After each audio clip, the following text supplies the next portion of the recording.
O te whaatalo whatu, sa moe lau whita whafonga nei vai ngau leso, ia ina ua malu i fofo i lea fiafi, i panga solonga o aso te itasi o vai aso, ile nei tulangi o matu whapea o na nofo mau mawai, o le tautua ma le aunanga, whai pea a le siufonga le taia fou, ia o loo awinatu i le ai o Long Beach, i le sete o California. O lo whapea lava o na tapena ia whaataunga ma tāpenanga, ia o le sauni atu i Kirisimasi ma le tausanga fou. Teimi o whaataunga ma teimi o tāpenanga, ia o le ngata o le tangata lava ia, a inga, o i kālesia, o whaalapo putonga, ia a ua o mo ngeia i Amerika le te tala noa tuai, ia o whangasolo fo i tāpenanga o whafo o totonu, o maota malawa, i so se tangata, i so se lanu, i so se ngangana, ia ai meise fo ia le pisi ai o whaluoloa, o shopping malls, o shopping centers, ai tasi i le tele o whaataunga le te mire nei. Ia maua fo i la tau fto ata pena, fto a vesi api e mafuri ata tau sa moa le melea, o le tapena i le last minute. Ia o isi tangata, o isi atinu, a mese fo le atinu le au papa e au paralangi. Leva na whaita penanga. Tātou a ia pi o sia tātou a lea pini au e sia le mwhaiana se ia se sio nei lalolangi. Ia pini au o tātou o le mea o le tuku o mea uma i le toe minute. O masani ai o tātou tangata. Te le lopo a whea tu wai lea masani. Ia toa tapena lava ina ua toe au ni na yaso o mai whamoimoe. Ia o winga na o le vaitau le nei, o le vaitau o fiofo fo inga. O le vaitau o le au mai a vatu, manatu o langona, ia o mea lofa fe la wai, la watu, la o mai, ia o manatu ma mafaufaunga, pena wheatu o le vaitau a vatu ma au mai, a vatu ma au mai. O mafufonga wha le tuspaia, o mafufonga wha tangata lawaia, o mafufonga le vai taula le nei, ia pe o le tātou te wāwai ai i le lau te lenga o tu ainga natunga whapea, ia e. O le tātou te mi wai ulusu minuti a te eli tula e 5, ia e whiorolo fo ina i tātou mta upu, whiatanoina i le nei tula fiafi, lea ua whaasolo fo i nau mai le pongsa ia i mātou i le nei vaenga o le lalolangi. Ia, e le mwhātatu o le temi fo i ua whaofale ia a inga taitasi, ia e sauni le latu botua fiafi, ia e whapena fo i tātou tautua ma le nanga. Lo wali ua whaafetai, ilo sanga lo famai, ua ilo atino ai, ilo tau si pe amai, olo alofa, olo alofa, olo alofa e sili lava lea, olo alofa, olo alofa, olo alofa e sili lava lea, olo pua puanga. O te sao ai i lunga, i lo whaamanga lo mai, aua mi o se ua whai o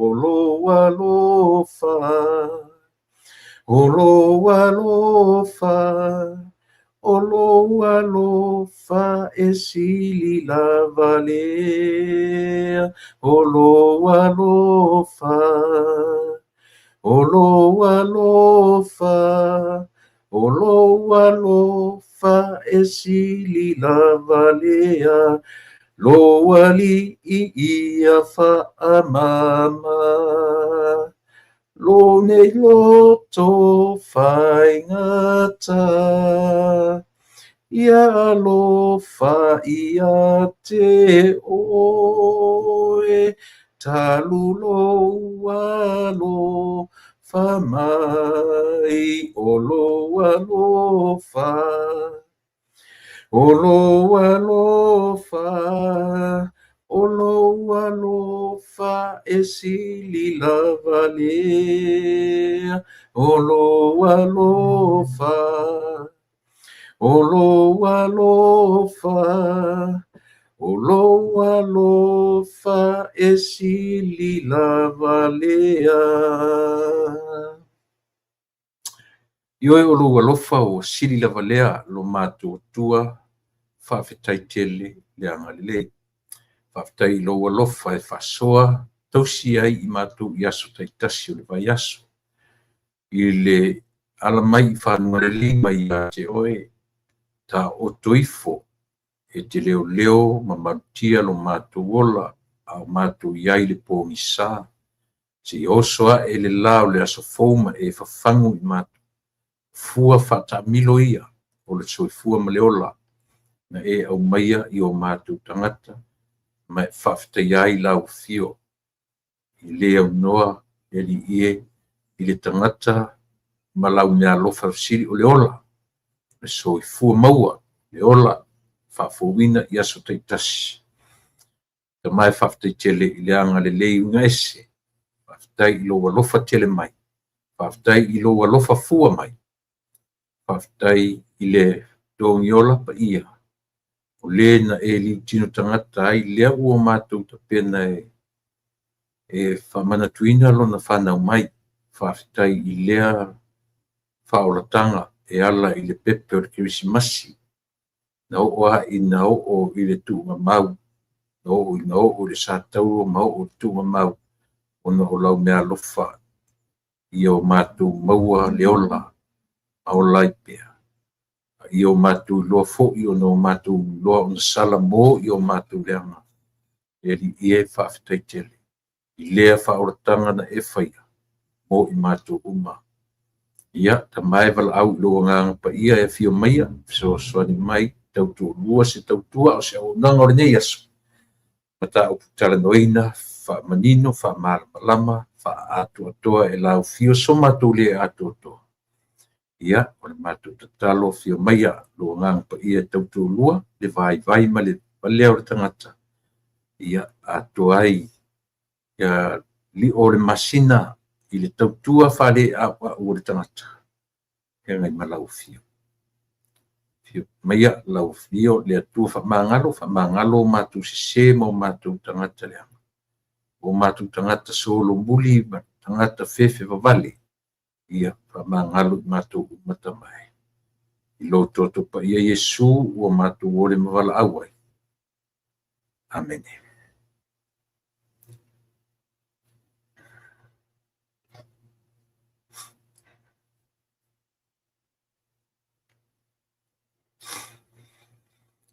Ia.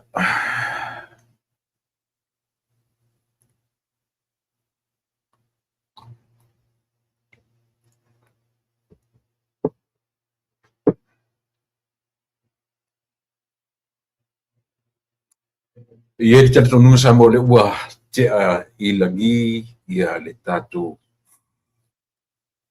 whaftai ma di inga ma le whaftai o le whamanu ma le whanitanga ia ua whaia ia uma. A vile tatu tāra sanga fo, a vile tatu whasangi ma le whaftai o le whapolo ma le whamanu ia a ua o lo whapea lava ona. Soli muni vai le alofa le lei o le atua ia ti oe ma ia matatu uma no mfaifu tatu dia manuia o le nei aso o le aso fia ni aso sfuma tasi toe whā aso, ia tātou o whai afo ni masin, sfutasi, sfurmalilima. Io ia o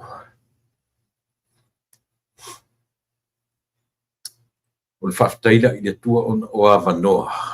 Io whai fo'i ona tātou toe lau fsilawhai. I te au ngalu le ea, ia, a pe fo'i ona. A tātou manatu ne i nei whainga, tu sa ele I lewa ia le creation le o tātou iai le nei vai tau. Ele I lewa I tu ai ngā mea nei o tātou whaia. Ia pe na sau ale Facebook, sau ai ma le YouTube, sau o mamaisi mau platforms SSA. Ele I lewa. Tango su e po le atonu le temina ama tele Facebook masalo ua lata I le se furu mo tupula te lus furu to sanga. Ia perfecto ate a foi ma se furu to sanga. Masalo se furu mo tupu. So o ia whainga Ele o se metonu ale ta o le mata I sau o le atua. E ala ia oe ma lana tangata na whai. So o le mere tatu tino no whaama o tatu fia whaiae, o tatu whawhitai whaiae I le atua. Ona o awa noa o waile ma whai e sa mo masiatu Pasifika. Ona ta pena tu I ngā platforms whapea, a ua launga ta sia o mai atu motu la iti o Pasifika. Le ata mamai, ma le ata mai o I lato ua whaonga e le atua e awala mai ai nei whainga. Ewe mau nei a whainga. Nei foi mea u tatu o na amatai se tūlanga ia benefitai le lalolangi tangata uma. Pa te ele whaia o na vesea ai. Ma le tamu whaifo I o tangata e tuu fo I ai ia lana fo I tau whaaleanga. Mani mea e whaaleanga I ai ia o platforms ni ele ni platforms a mai e afu I tatu te advertise hei ni whainga pio mani whainga ioi. Ai pio no whaitu o leo langa ia mani soifuanga.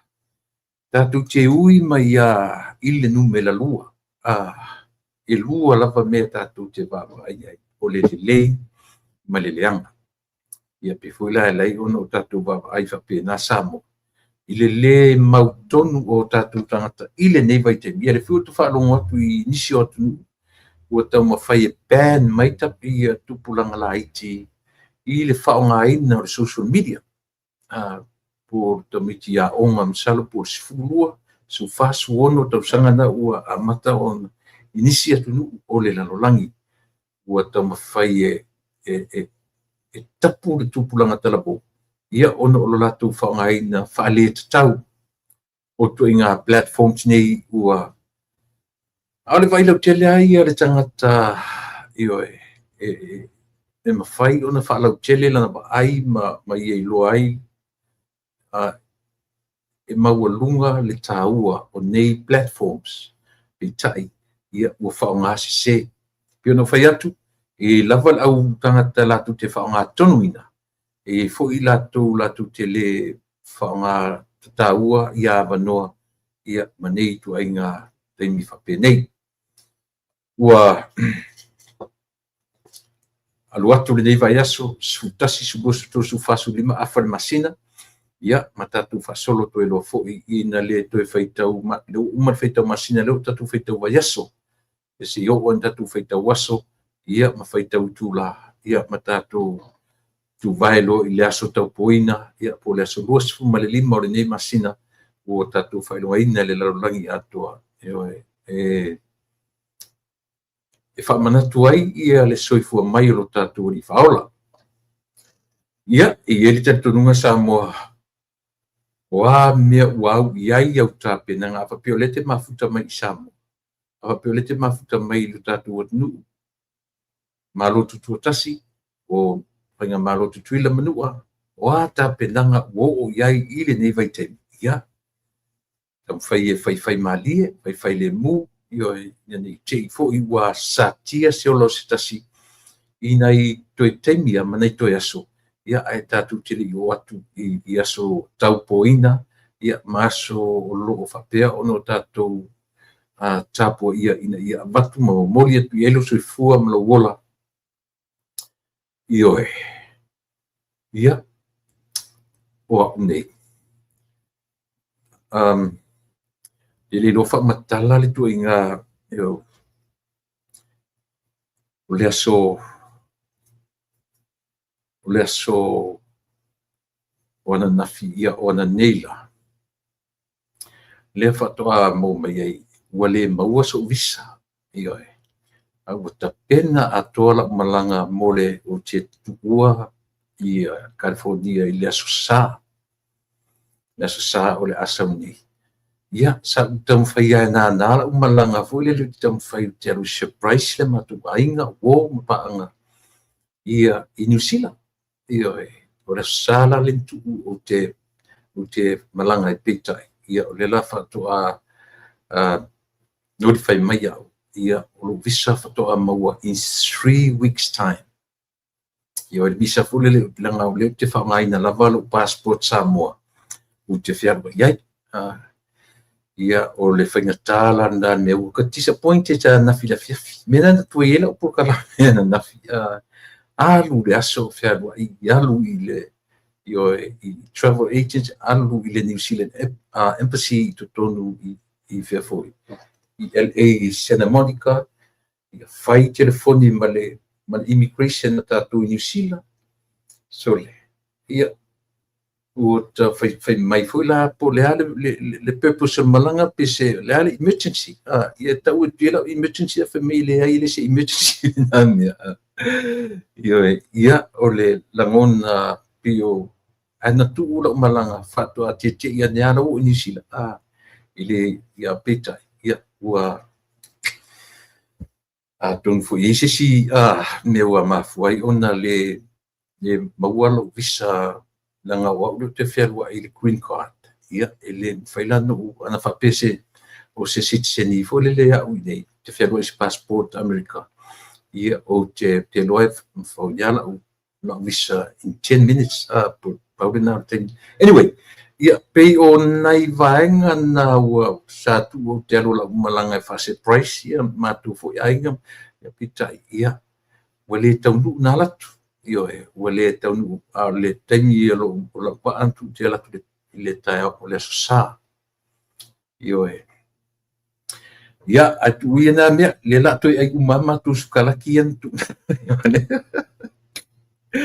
le latu te fauna umare o son malanga io ia ona si e fula si taimi ia pula fu si taimi o la fa taunu ina ia amani atu Christmas ma tu san fo ia ilo inai yo matu ainga New Zealand yo marilie wale e tau le taimi o le visa ia ma uma ta pena dongi de pasese ma fai me ia te look forward ta la o le so sala malanga yo sani yo to rua so o pia na fai atu ai la il matu ainga aua ni tau tala sisi eu o ta miti ia no fai lang o ta miti eu tu le fa pe where's your grandpa where's ia fa pena ia pe ia o winga ra ia o le fia fai surprise ia le wale tau but maybe some other time wale tau ile terminate ia uma foi lota fia langa se fai po le langa le family tolu masina tolu vaiaso umi ia e toe fata o tale lo foi mo toe foi ne visa fa pene so io ia anyway fa pena pi o plan na ni weekend ia o le tonu ia ona ua o turanga fa pena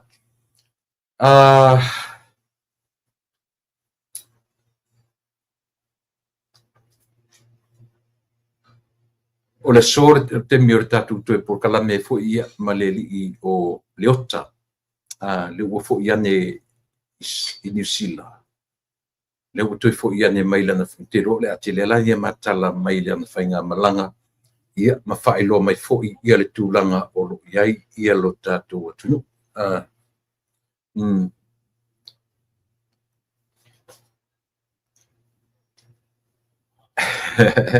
o te pole mo mau io o te pole io na ua fai la madia ia ua fai la surprise fo le ma le leila sona na fi o ka amilo sole ai atu ma to 3-way calls ma immigration o to New Zealand sole ai eu ka fai fo yo soro ka ingo sole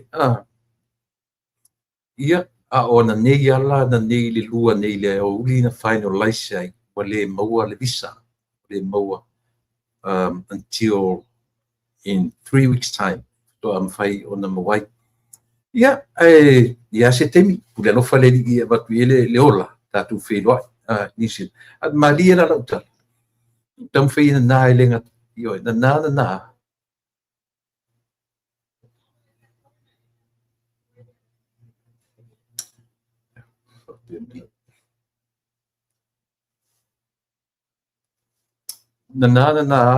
o pape ai sina i ua no toe wala au atu lo i sia pa anga fo ia tu pa i fa sis fa mon ia sisi fainga ina si e ko rotua i oi o ki a ko i nga mal se pressing tu e fai se manu te ia o tu ni sila te o tu ia ki la ni ele e wai ia atu no fo i sisi temi ia e fa tau nu wai ia lo watu ia mata tu filo not now not next year maybe some other time not now ele o lo po la tonu ia te mitatu te filo io ia a o lo trip la o te aluatu New Zealand no waswa e lo le Samoa ia ona of tue fo me lo le Sam i Americani ia ai ole ia faftai ile tua atonu ia sisi pol ia sisi mafuanga ole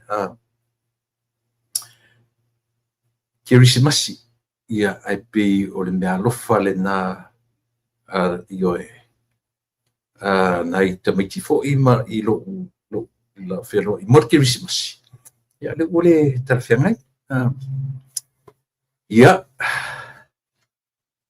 mo tau al waktu ila ioe ila invitation au mai ile fai puiponga ia asiata ia te role la foto peta wale tau nu ro malangat ile fai puiponga la fine ia ia ile tali tonu ia lava o mai kirisi masima le tau sanga fo ua ele o fai titia tala o mea o lo tula mai i lo tatu atu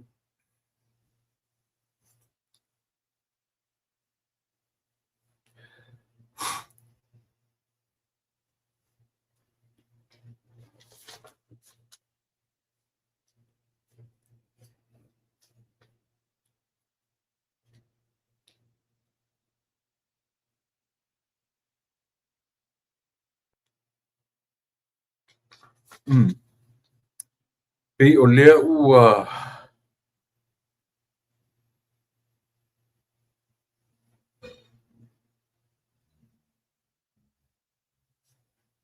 pei o lea ua mai le tala fo le pei ua lea ua fa malia ina le fa masinonga ile le fa ngaina ele sui palmia ia e toe lupe matui loma fa malia ina i lo la fa ai le la fa ngaina o le selaua fetala e totongi e fa solo muri ai tua ia le la tangi o le painga palota i tasi vaenga tau o le o tatu tilo iai ia ma pe tasi lea popo lenga tele au le ua nga i no tatu va aia i lunga o penga ta whailangi ona o tūlanga o whaiunga o whamasinonga ma waia e leo se mea tele e leo se mea telefo le tatu te ono whapopole i nai o le tūlanga o le me vole le whapea tatu te tu ia i le atua tatu te tu ia i le atua wapi whapea na winga o tatu tangata lua whapea ia pe su e se mea su e wale maua i tai pei foi la o le o le tama le su nei le na mali wai tama titi foi le ia tua pe o fa solo ina fiu su ia pi foi le la fa longo tu nganga le ia tatutu ile tu ai o te tali tonu e le fa pena on operate le tua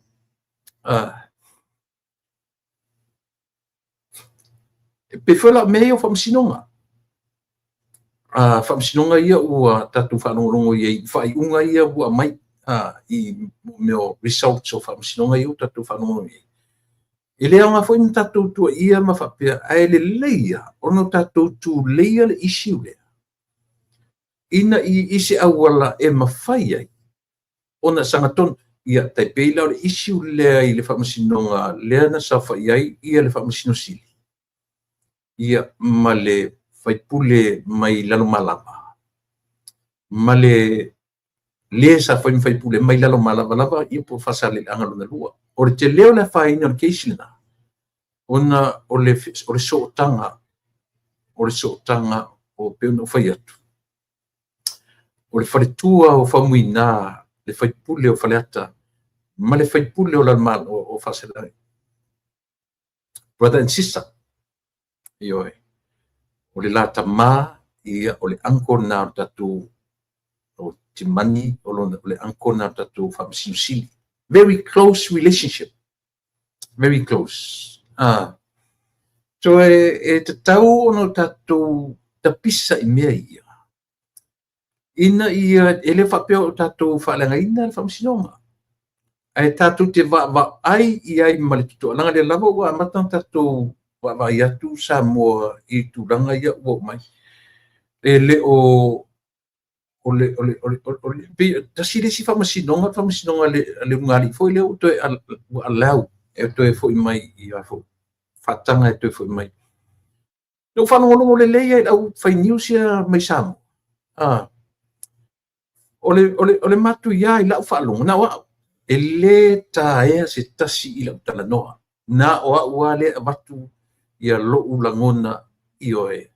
I facts.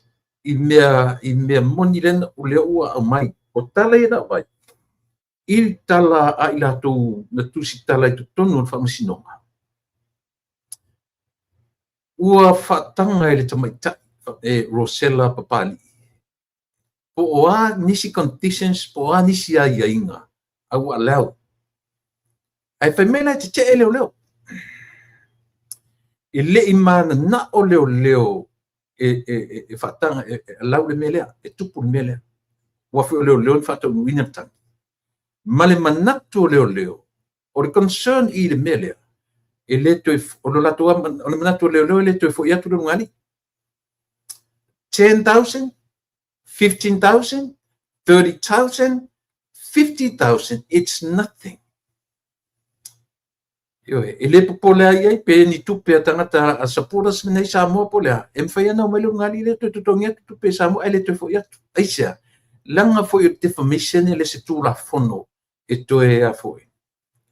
E ma fai na o extradite mai tangata mai ele se tu la fono e te ono o ai sai mai ele fai ele o ia le malo si anga o le motu la fono tau fale concern na le na fina wai le la toia ile fa masino ele la tutte te la tutte le tariina le fai unga le fai peitai ia le lava o fai le fai unga tama tai fa masino ai pe le telefone le tau te kilo e au ma na conditions e au mai si bena fe me o te fai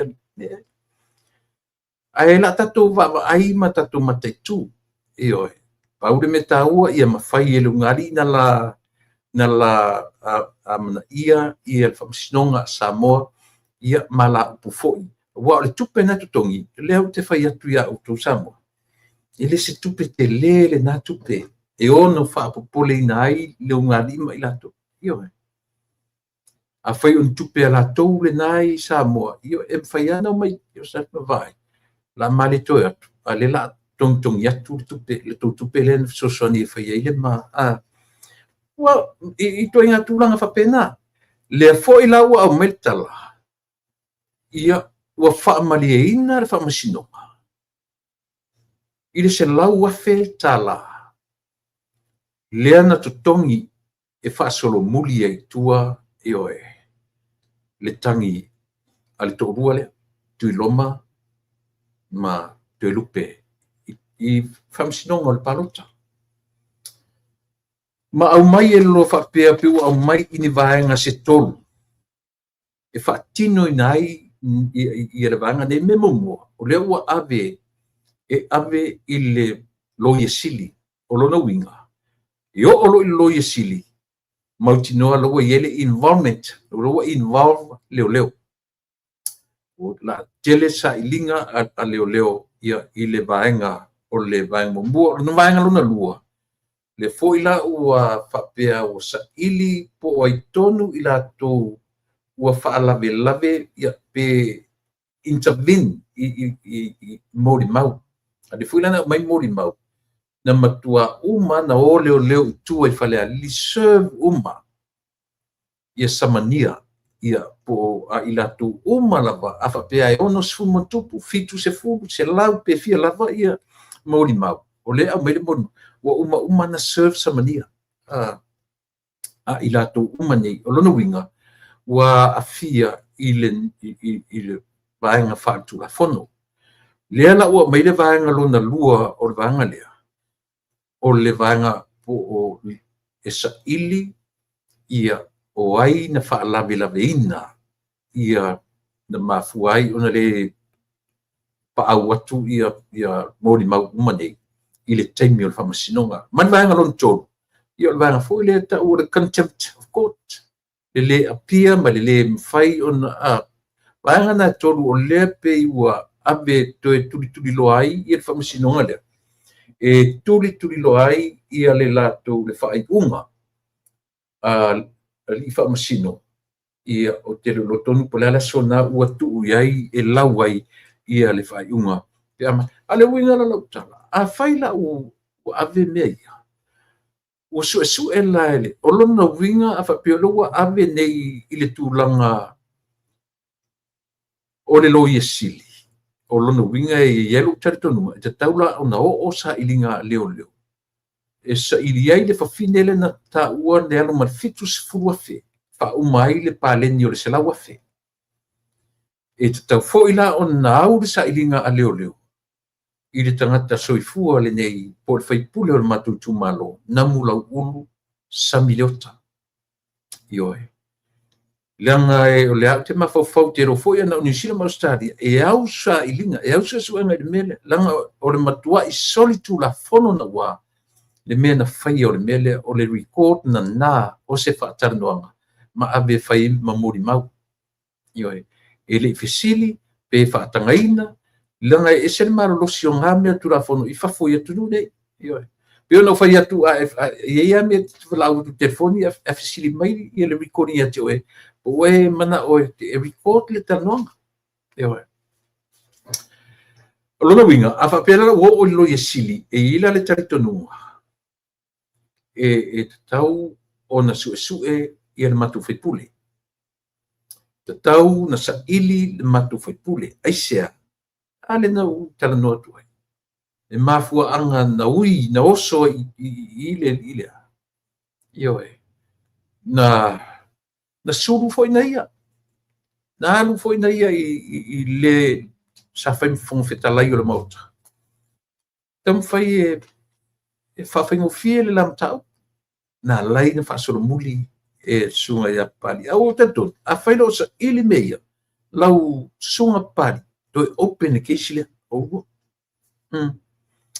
a fai fo ua su mori mauia le walela avea i lo yesili o te tali tonu foi la e te tau foi na toi open the case o mori mau fontoi to matanora ioe lena salua i lalo o le fo i kapita i le temi na watu ai mori mau ai lefta wale toi ave ese whanga oi o mori mau ioe to lo winga e te tau a whai ua whaatanga mea i easy cases tau lana toi open case tau na open case al matu tu malo whasale lang me tolu toi fe silingia pe ai sea le agreement ana mlau ulu papali ina mlau ulu ia papali ili o ta eu maspa a fai foi la o le ua toe iai se vanga i le case le ai foi a fale ali tasi ma toe sa ili po ai le fa la vela i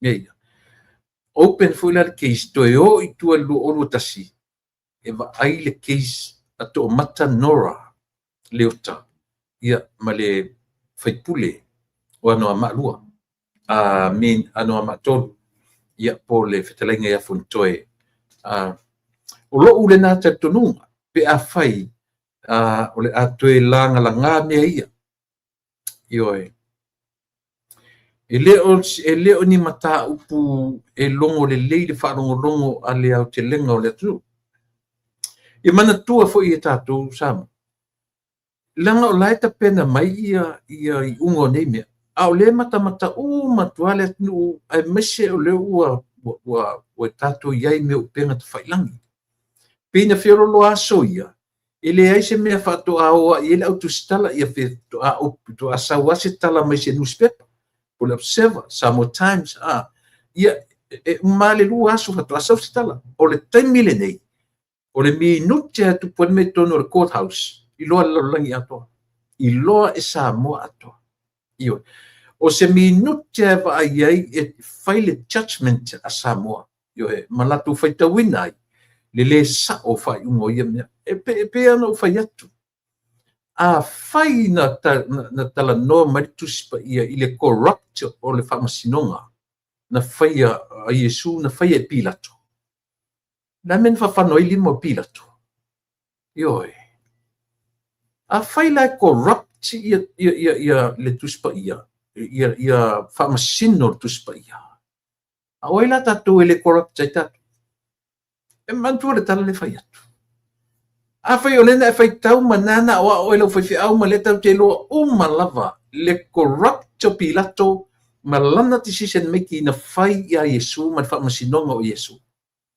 o aila tatu whamasino e le whaintala tu fai melea e sao pesese tau te olo i le ia o le se le malio nei mea tatu te vava iai se le malio nei mea tatu te vava iai a fai o le whamatala ma whapea mai tuspa ia le pi o Pilato e whetu le mea aia so whawhango lima le mea whawhango i fōrima whawhango fua ea lima o a mea tau whai e tau mai songa ma mama songa ftia ma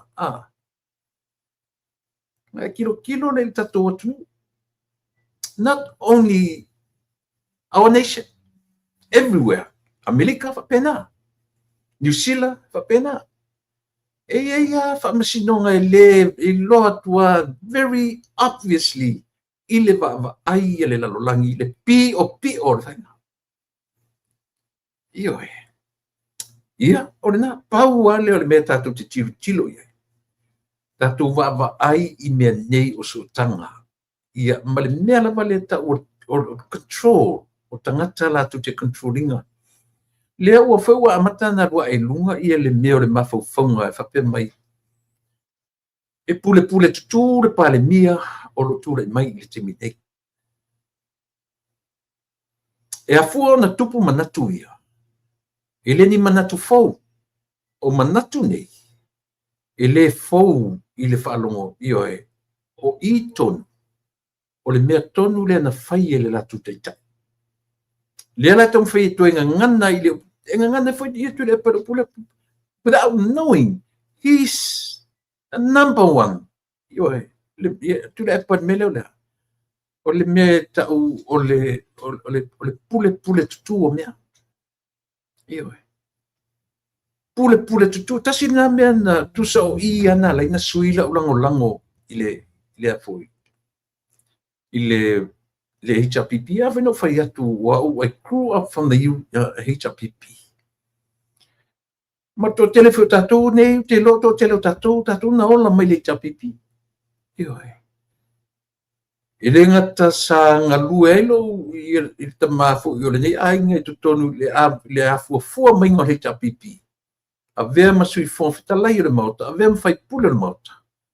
So e au pitanga i tonu o meni whai ona o turanga o le involvement te fo i alo matou tama ia i mea ia. Ai le mawhai langa mai ar taimi o le matoto ina. E whai ai taimi le nei. Io e se ale taimi na iai ia lo tua a o lo tama o lo matua io i taimi o le tapipi. Ile au mai ar taimi o lato. E whai ai ia le mea tau o le solitu la fono na ua o lo whai le taimi nei. Io e. Ma ino o ese mutua i o ni milo a le lo va ese manita pipi. O te rei se la o se isi a me no o ese. O vinga fia sili ia o le ni whanitaitai. O inana li liu ai lo tau fimo whape o this is it. E vaila i. O le mea maria la. O mea o mai na whai e le taitai o le tapipi. Io e. Mea o mai na whai e le taitai o le tapipi. O le whaasili au pule. Fia pule. E fia tangata fo ile le tau tatasi. Io e. Tasi le nā mea matua ili tata ila u whaarongolongo le media Samoa. E lo le media Samoa le taimi o to ina lea. Se pei o polonga fo ie. E pei o e le longa se me fesuru whai mai le ai masesi. Mai le ai masesi o tangata ni have cuts.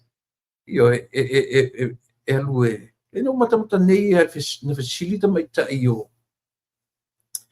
Le klipi lea au iai langi o la chichi to mate o langi. E te vai tu lona ulu foi le isina. Na fasili la langi i matau e talafu. Te vai le tali e tamalona tali e stene o langi. Vai. Kumenga o ikalafu ku ia makungi e lei e loa fai mea ko ikalafu. Io e. Tu sape o i le piliona ai talafu. Ai a le lei e tung e au ngua male loa e tulepa. E le ola pe ai e tau whaavavau. Io e. E au noa malona i loa. E tau sanga e oti ai. Io e. E ele tau sanga e whioti ai. A whaila e o le 4 piliona ai talafu. O ai la e mai tutongi ana ai talafu na whai. Io e. O tutongina o ai talafu tule plena tau tino a se tasi fo i. Tau mai ai le atau sanga e pai mai le lua sifutuono. Lua fe sifuono. Ele ia in pe meni na whaia. Io e. Au le lava e pi au mai asion na mawhauwhaunga fo le na o lato e loa me tau accountants.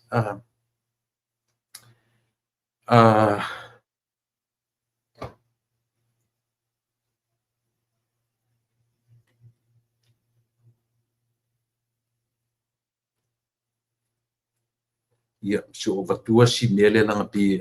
I just want to congratulate my niece, Dr. Chesenia Lucky to Ailoa Chavez, for officially received her PhD in philosophy in biomedical science today from Penn State University, America.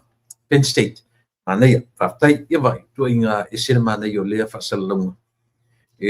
To congratulate the niece, ia o langa esele ngolu te mai pi ai, lea ua whau umai ma le whailonga, mātango ftie le whailonga, i se tasi universite tele nei America, o le PhD in philosophy in biomedical science, o lea na whau lea so i le universite Penn University, mo nei America iei le universite na. Ia, o le tāua le nā, pe o leo te whai atua o ia i le whai milia le vai teima tu lepa. Leo te whai atu o le laungo ngongu i o interview le tua ina. Ale o le longa le mele philosophy so le temi nei. Anyway, nei to tele so temi I le vaenga le media. E fa le telefoi ia sona taua.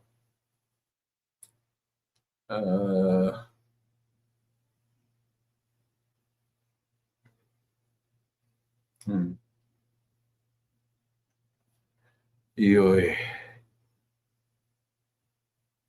ua tase fia ia o New Zealand temi nei. Tase fia ia o tō au kilani le temi nei. O le taua le na Samoa, pe o le tasili na vaenga pe le no amatai o whaiunga I foi. E malia la whalongolongo le te e leo le te e te mine. Ai atua po e tana talo.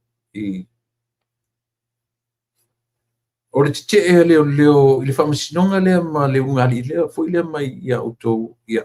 Thank you of kasi na o tātou. Ia salo to iti o mai ia le tātou malo o le nei a oli.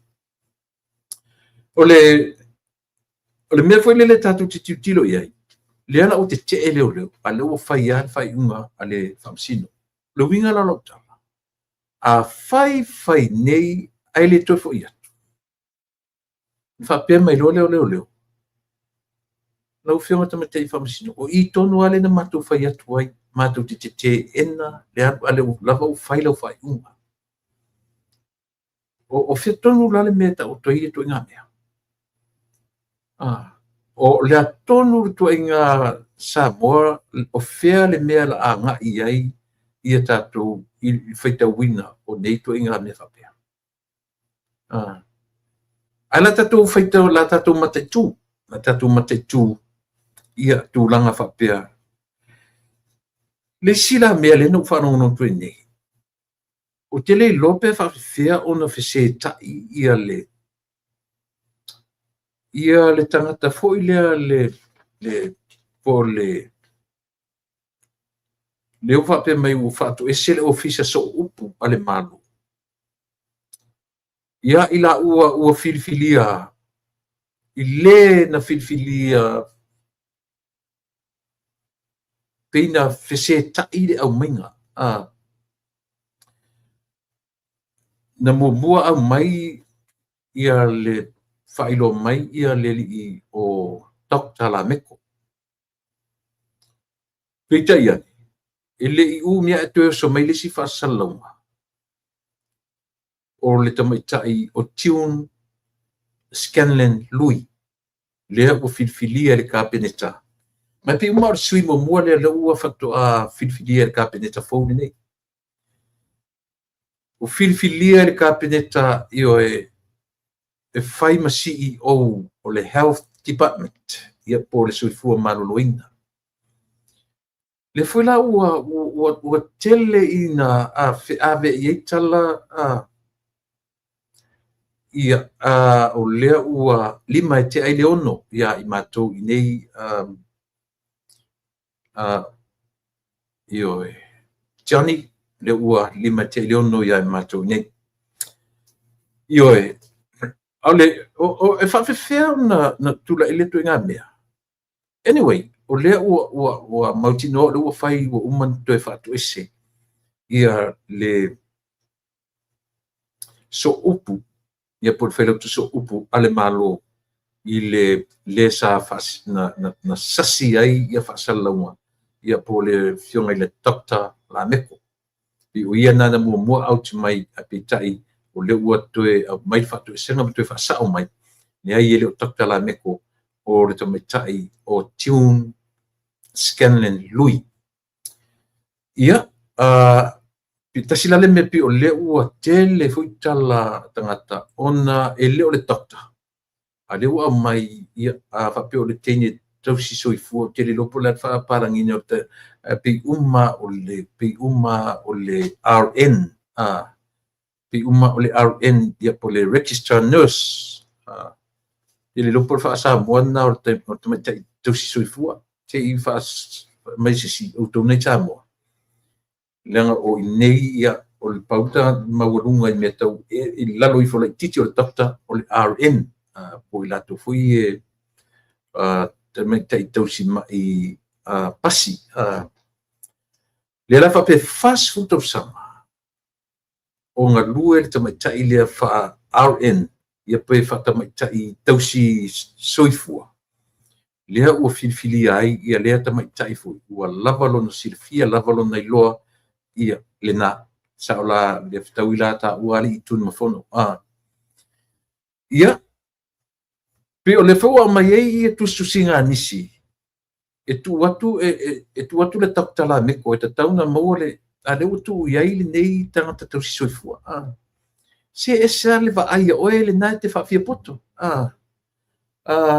ese a outou ese tou vaai ese le vaaia tagata o filifilia tonu latou te filifilia tagata o te talitonu ia o se atonu na filifili mai i le tulaga foi lele o tagata le gata fast tausaga o faigaluega faatene tamaitaʻi ua lesi tala po le Register Nurse RN ia e loo talitonuga atonu le filifili mainā ona o le lava o lona fesootaʻiga i totonu o le matagaluega ma ua malamalama le in and out o le matagaluega for 40 years in service e le talitonuga ua lava matutoe faapea o le doctor le fetoʻa matu le doctor e le avaea le doctor na faapea o le fetoʻa afia tolu fa ia tausaga ia e tatou atu talia ia mea ua uma ona faatinoina e le tatou malo i le taimi lenei ua filifili ai tamaitaʻi o Tune Scanlon Lui tausaga o lana service i le atunuu i lalo faatamaitaʻi tausi na lea foʻi ioe tausi soifua ia lea lau mau atu saʻola o le lea foʻi sa nofo ia le tamaitaʻi o Palantina toe lupe lea lau matua ia e leai ala o nai talafeagai lea foʻi sa iai foʻi ia lenā foʻi tamaitaʻi o Palantina toe lupe ia le foʻi sosoo atu le tamaitaʻi o te talitonu ua talafeagai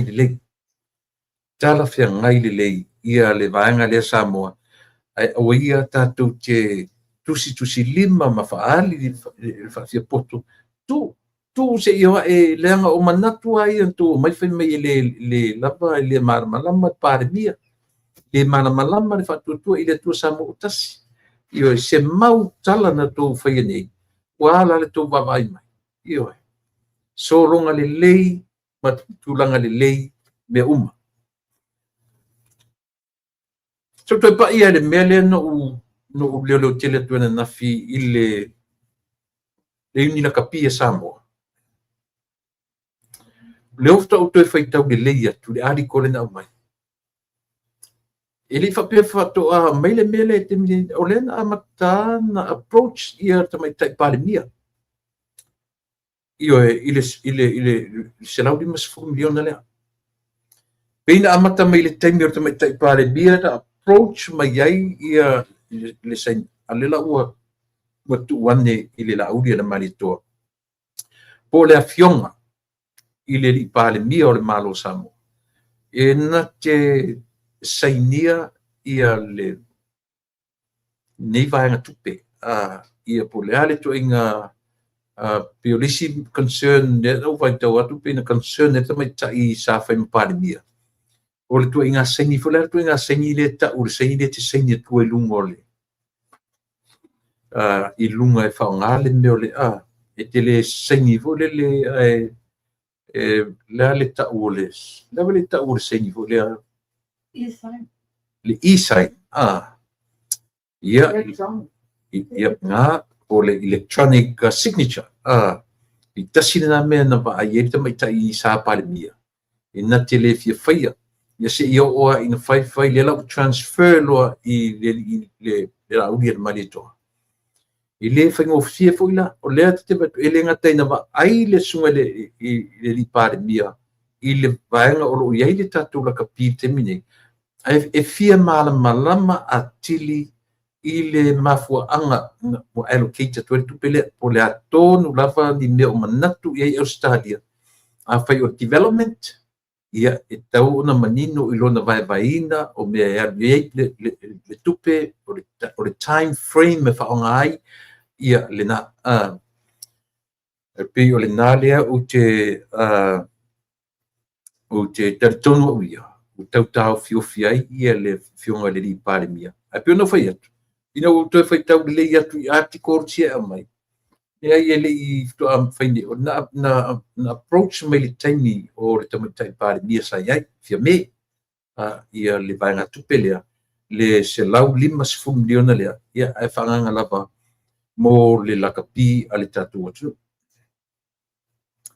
ia i tangata la fomite o fai mai o lea ua amata o na langa foi manatu o te tai o le tuangai i lea foi tupe ia e tatu onsa ia po lea le tūlanga o le anga iai ia le sailinga ia martuina tu le au o le tatu o i pārimia ia po le tuaso lea le taimi o lea le tuaso lea le pe saini le se te mila tamai pe tua po lea lava le mea fai ai tatu taritaria se lau 5 miliona e le se tupe le titi io te le na tupe fa me alofa mai le malo Australia ia mo le ati na eina o le lakapi alo matama whanau o wha mo meur tupe lea fa pe manatu o New Zealand o i Australia ia tau fiofi le talent ia tau fiofi le taleni e tamaiti ta alo i te tonu lavo fiti tonga ma Samoa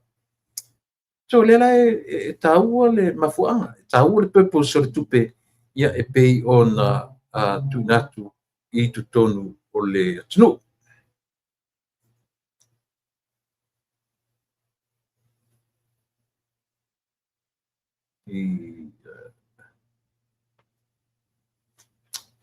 ia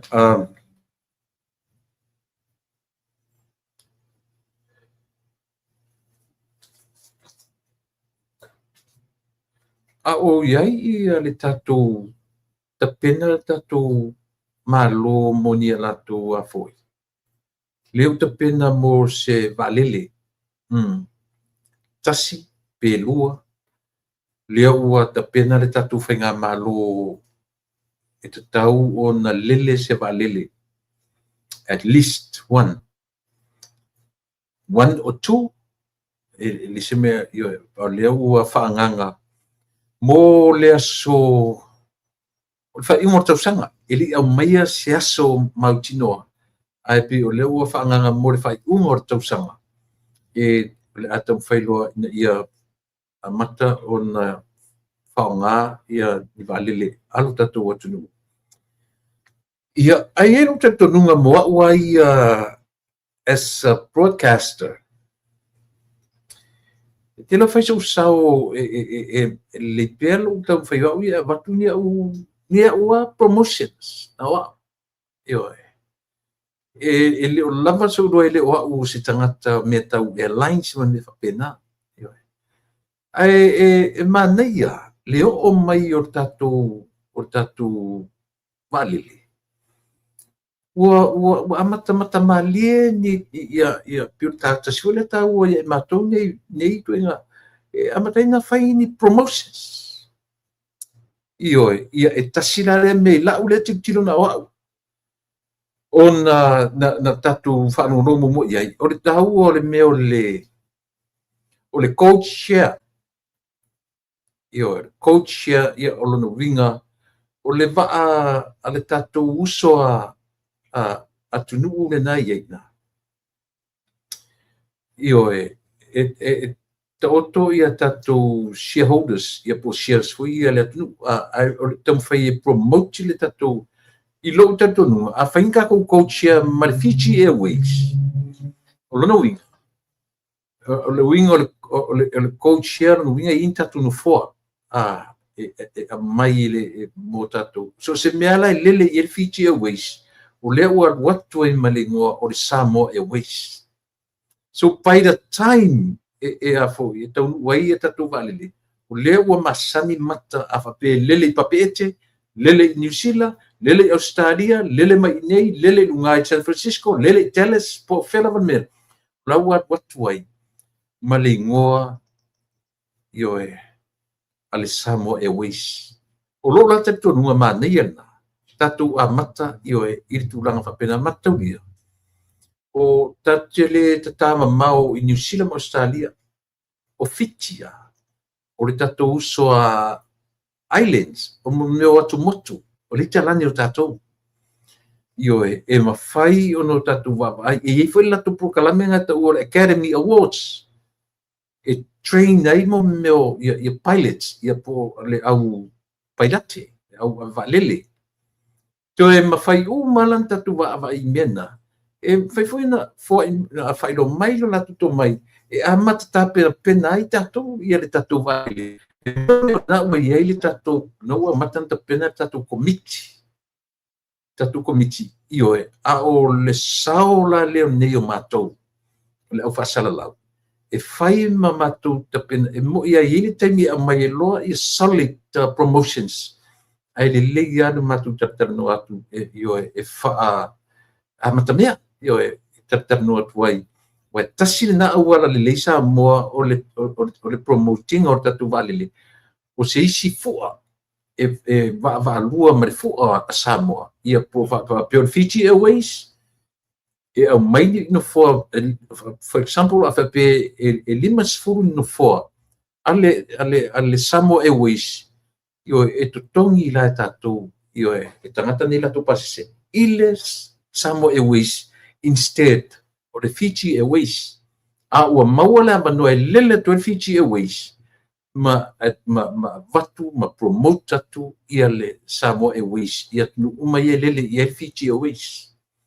lo na te tonunga ma tangofie ai tatu a matalo e o e fai o to sanga le wa le lei no na matang tatu promotinga ia le va o le tatu watu le vai no fai tu le coach ia em fai foi ona ia ni pailate a matata penai ia po vanga le vanga Fiji Airways e la tu proclame na o Academy Awards ia e mawhai ona train ai ia tatou foi tamawhanau ia o mai ua iai e tatou waa ia e ua tau lau o whamoemoe a ua uma ua mata ona whai e tatou promotions e le tau te le tulia e tatou malo tatou ane ia le tio whasalau ia langa o le mata upu foi la pi o le vanga o le meo shareholders a tangata ia pe o le aitia foi na a fua na a watu lunga tatu wala leo fasalalau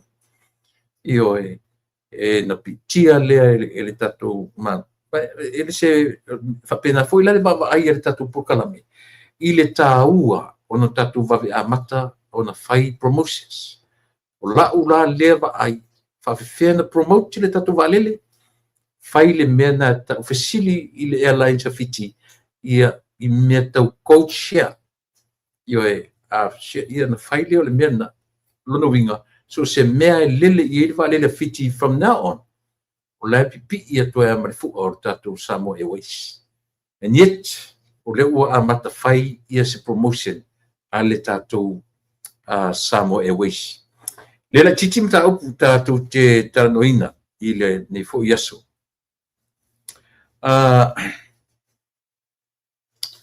Lisi tala matamofie le whanongonongo tu e Samoa i le tūlanga tau wharetan malo hotels. Le ua whanongonongo atu le ua whai paanga ia le Return to Paradise Hotel i matautu le whanga. Ia ma le tele la le tuainga na ni o le Radisson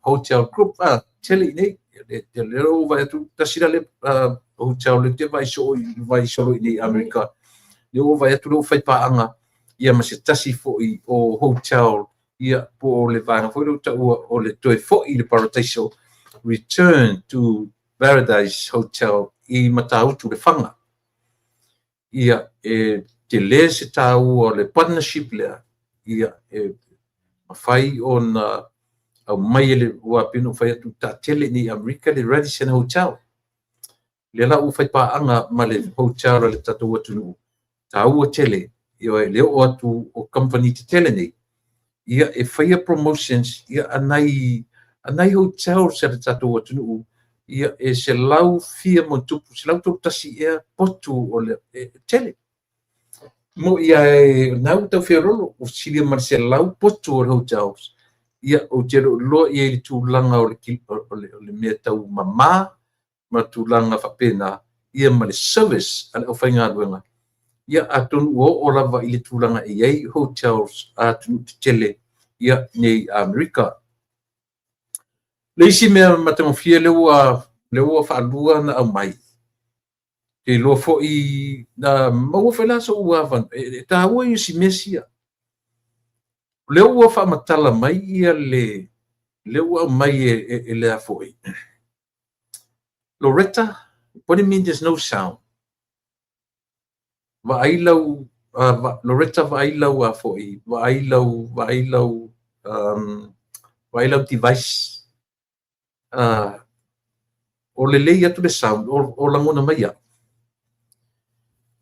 Loretta vaailau device whamonmole. Leo whailo mai ia le pa o le pa sese.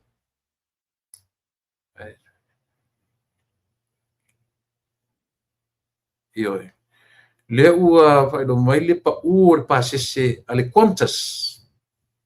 O le Qantas leo amata i le asusfuma leo no uni. I believe so. Na asusfuma leo no uni leo matai malanga a le Qantas. Auckland apia Auckland.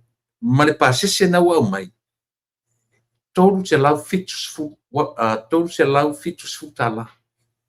Paule mele ele o mautinoa. Pay one way for the return ticket.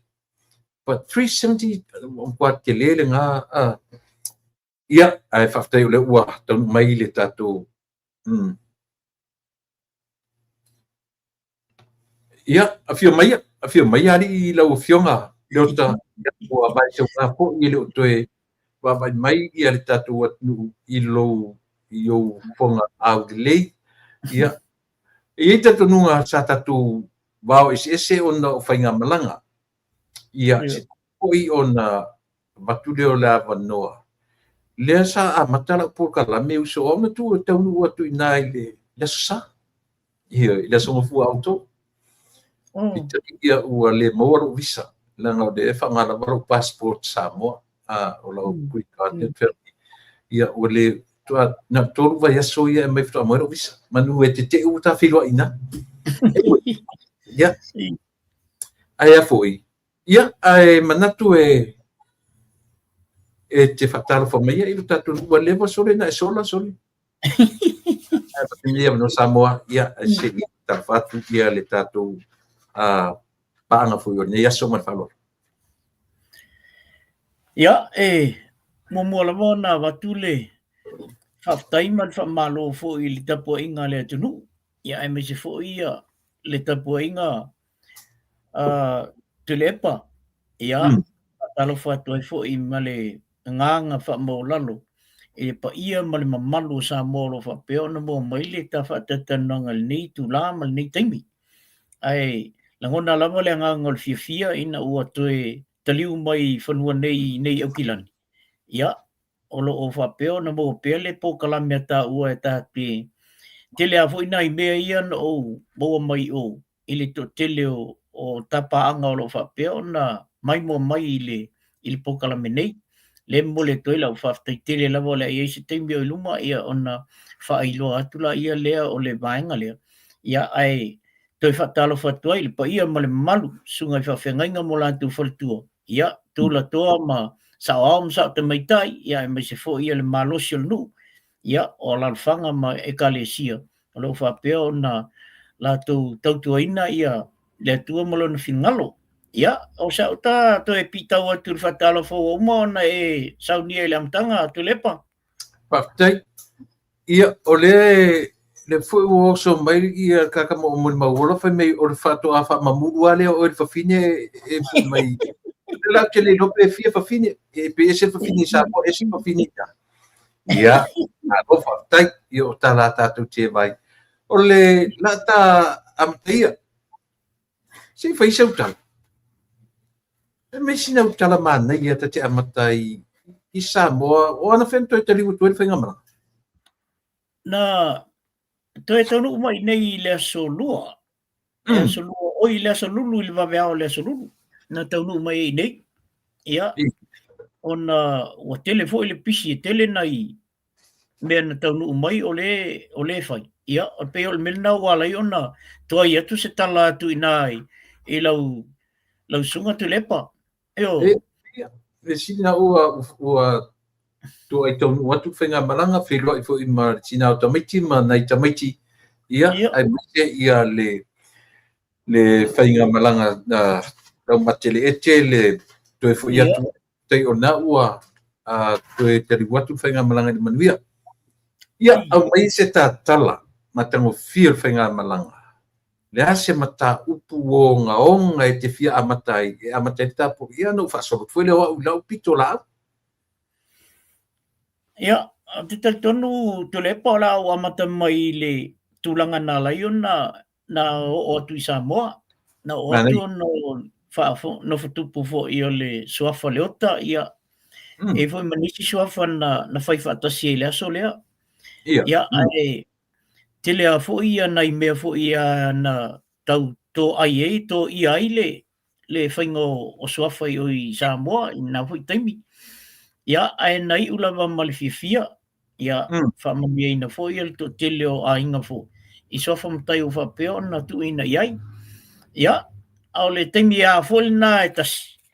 Na whai ei suafa i sabai. Ia, na whapeo fo na whafo tupu e fo i ia le fionga ia turi au pupu a Brian Lima.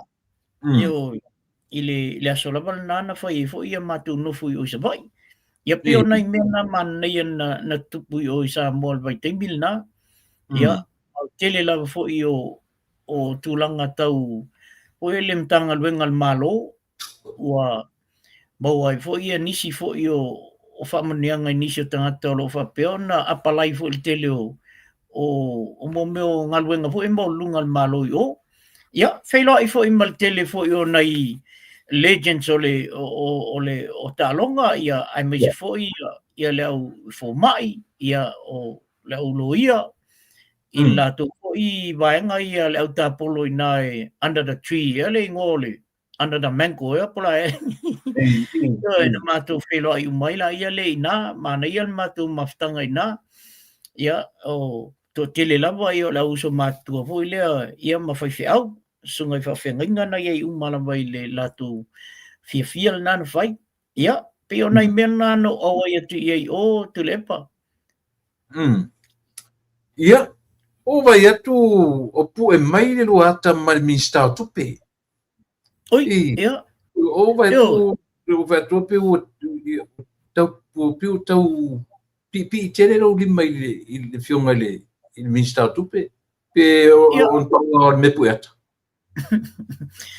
Ia oi se la le fia pipi ia i minsa o kupe o le o maua le avandoa po i le e so ta iai ia mana i fo i le ma tatal noanga whatatal noanga la mai lungo mo meo o ngā luenga ia e me se fo ia i le tūlanga o tūlanga fo ia o me ia o te iloa fo ia ula tau ia e alanga lele ia i fo ia se au nanga i te tono Samoa ia e pila o le alana o le ma tantanoanga.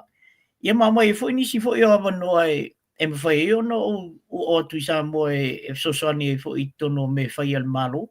Nai me ia na au mai le fionga i le tamaita i minista o tupe ia po o le sui palmia fo i o lo o whapeo na i le temil nei. E pe o le milna na whai le ma whatatanoanga na. Mana ia fo ia lana whaasoa mai i le pisi le teimil nei fia mo fo i sewa noa i le fionga i le li palmia. Ia ai ona o le taunu mai o le fionga le li palmia mai o i tutuila. Ia, matua le ia sewa noa fo lea ona na sauroa o lai whaatali atu ia le tele o mtanga luenga malo. I le saingi inga fo ia o me fo ia e whamaoni ia le tūlanga ma o tūlanga fo ia CEO ma tūlanga whapena. Pea o tasi nā mea na whatatali ia le ia le malo ma le au whainga luenga. Se tonu mai le whiunga i le li palmia, ia le whainga malanga. Ia peo nai meana na whato ai ia se mta upuanga i le Minister o tupe ia le whiunga ia Ana Rosa, ia wangi fo ia le swafa. Ia peo le o nai meana na o tu iai, ia mai telefo e anisi fo ia o te watu ai whatua tea mai fo ia sesi fo i ungali i o level o ato investi o Samoa.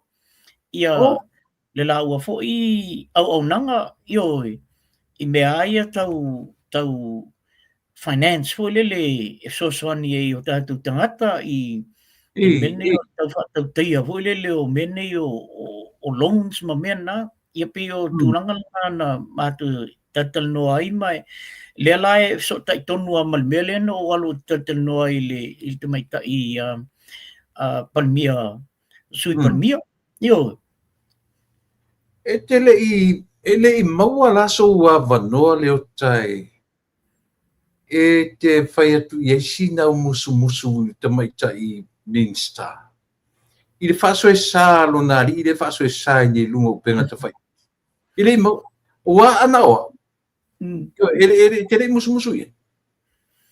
Ia, e ta te whai te a fo ilea ona o le tūlanga fo ilea o le personal a te mai tai Minister. Nei te ua tulia o i whawhawhapea mai fo le angai sauni e li ka kalango isi mea leo lai visiri mai a. Ia, tule e pa e langona le whanonoa fo ilea i lata mai tau ma la tau tilo. Ai au la tau i te mai tai Minister. E se le to o data. Ile ia se bebesi wana o se wapene ua whai fo ini ana ia fo i tala ia i lunga e ateka i fo ia siuna ia ainga a. A ina e te loa i le laba o le tō wha ma le utima ia. E te mai tai Minister.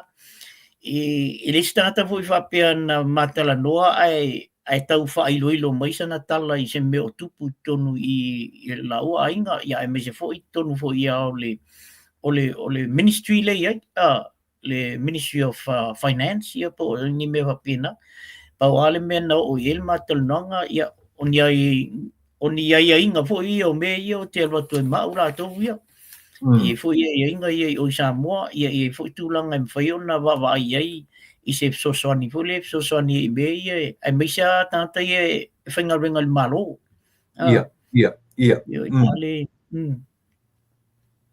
o le tūlanga fo i lea langa mo ia i tala noa i le tūlanga lea e le langa i le langa lea ana whapea o Amerika, New Zealand matu te tele ia tupu e tu inga me whapea i le eisi whai te tenga o tangata mo ia rata whai atu i le po ia tangata e a fwoi whare isi langa o le ma whau ke le kamarore le foi ngo vai ia ilana this morning le foi nga sau foi lona fa le ma fau le foi le mele na mengene le ma fau ara tangata le opio mo yo le te fai atu langa o tatu atu nu foi le vai me le ara fa ana e America i penga me ia na vai le i tangata le marolo langa isia leanga e matua i le tala fea ngai le tūla i oron whatua e ba ai le vaenga pito i tāua o le malo me tau finance. O le whanau mai i le whainga malo. So, o le me foila, e mo i foila e toa ta mai ta i Minster. E mo i tātou le vaenga lau tele. O le asa na protection. Mo le whainga malo o whiriwhiria ia e whaima. Le asa na me whai e protecta i le vaenga whai ua watu tuanga ia i na te vai e tupe na tu. Me i tata no whasamsam no e whore ia i ni. Ia, mana ia le, i lau vai e tu le pai le tuinga bele le tupu Samoa. O tātou ni whafo le este apinga uma mea. Ia. O tātou la ia. Le wai loa umai e Samoa me i tupu. Ia ufoi la ia i le whai te tenga o le ori i le Samoa. Au tātou la ia le matua I maua I le ia whamtalanga ia sao ma me ia tātou te voice to I tātou opinion si whafo. O le mea lana o te matua I o fia o latu nei o waai e o Samoa. Ia. Sole. E whai keke o makaka o mai lako kalai whai. Ia. Ona o tūlanga mea ngale mingoi a loka. Ia leo tātou sila atu iai. I le tūlanga le iai nei. Le wali a mai a ia mei tu tonu whamasino. O mea sa le mawhai ona whai sa mawhai ona whai vai teimia. O le mawhai ona toi whai. Peila o le melea. O le au mai I tuo se tangi fo ile na ave I pāloka. O le ua apa mai la le lima o whamasinonga. Ai tā ofi whai mai ele ai ele tuen whai toi ave I tu. Ai mantua aso ia a latu tangi. Ai mana o toi au mai tua lantangi. E au mai ai tua. Al mele o ie. Sole, ele ai. E whai a koe whai mai ele ai e whaakau pēr le tūlanga le iai. Le o tātou wawa I le tūlanga le o ie Samoa. O le mawhai e tātou fo I o Samoa. Ona songa whai se tala. E mawhai la e lesi vaenga le I lesi tū lea. Ai whai te tātou nei. O le mea nā pito sili na whaale tonu I la taita vai. Ma la taita whalongo. E se le na mai whatasi ma se tasi fo te mali I na whae ia le o te loa lai whafonga mai. I le tāpokalame. Na whai mai ai au mai sale. E se le uwhia o te whalonglongo I le pokalame. Ia le awhionga ia tangaloa le ana whau nei le ana whafo noftupu nei I le mele na whai nei. I le same Saturday le lastona I le ana whai le matu nofo. Ia whai me fo isia na ia fo I musu mai e tau. Se ese lo whano noa fo I lea I lesi tū lea. Le il to ina leo I el tātou to ina. I tūlanga fo I lea ala lafo atala wala lafo. Ai te tonu la tō a inga ia. Wa tele tala ua whaianga I la tō a inga. E o nei on tō whawhine. Wala lafo I whakitalanga. Ai le se la tō tala pau a leo le tala al palimia le whai atu I ala tō. Ia tō langa e o lo le taimi e tātou te fuli atua e ataki ale I el tō ina. Ia ona o lo le sesi tūlanga po le ua whatasinga tō tātou. Tinga la leo nga o tala to ina le la lafo fo I sia fo I vaenga. Ia au whaolo mau au tūlanga lana. I o I Samoa, matua I o whaano no le, foi take whaangonga kai ia I le tūlanga fo le o le media. Ai o le fo wata mai tau atu. O makwafi fefi fo le media la kou ia in la tū tala I whai. Ai ia au la tau ia, sa ta tau ai a la tau, na whao ngā la tau a right, wha media. E matua I hema ia le mele le tupu Samoa. Tūlanga o mele. Ia le fo wa wha matu mai ele, e wha masinonga. Ia le vaenga le tō lua le na upupuleanga nei. E o I Australia. Ia, al tūlanga na ia me whapea. O la ka lo kai ska ka ele I. Ona o whantalanga ma upun whai. Pe o tūlanga mai la uwai. Le ia ma se media nga koe alwifo ia e toi tam whai fo le si fo I mea le e se lo fia I pokalame le I tātou I whafo. And o la ua le whautuanga. Tō anga pe tātou ia e whai ka ko pokalame ia. O a mea kau ke lo e whasao koe ka ko. Langa o o totono le media Samoa la uba I e pei fo le e teu le whaingo news. E abatu koe whai, fesu iai. Ina ia momoli mai se anganga fo lea e whaaloalo, e momoli mai. Wa misi e la tanga me fo le, o le sau o la whamtalanga I le mela e tu. Ai pei e teu fo le. Ona mai le pe o le ise winga tele ia la tu ia. A sau le news e ika kanga e ka mai ika. Il news le mai. Ia o melo I. O se me e kaunga nga makoi wha ai loa ai le fia ma le tonu o mela e whai. O keo, wa mainga. Pei fo se me tau fo le nga tu mai ai. E te wha longolongo I ona umala ia lea. Pe ola una toi so atu i tatou media si e fafo. Ia. Fai ia le mele tatou te faia. Aga ko vai kwa me se fanga sa o le fai ngol fam talanga. Na. Ia. So ia le te apita me ia. Moni lelei fatai au e ari sa mo e vai ai. Io. O le winga le na uso e lai no utala no i le mele. Langa iai ale situa inga matu ia lava ua ngalonga u take note ai nei e tai au. Nei ia e tai au. Marole o pio le morio. Io e. Ele i faatafa le faaleagaga e tagata o le malo. Ele i io e. Ele mafaila a faapea la ua ngungu le fatua. Ele tauna ngungu e tatou. Ele tauna ngungu e tatou tagata soifua lea. Io e. Koa io uofo ai tua inga tangata faapea. Tele lopo le tua inga ngana la tanga ngana i whaamatala ai le tua inga tangata. O le mea e o kangaka u whaabatbalea po kangaka u le artuna o iai. E po tangata o le are mafofonga o iai po mea o leanga le mafofonga tangata pea. It's so pathetic. Ia tua inga tangata i la te itale titilo. Ai te taula ia tatou nei. Na ave iai se fe au leanga e wha i po i o tatu wha alo ta mai tai. Ia e misiara sunga upa ia tu sole mana i e luata.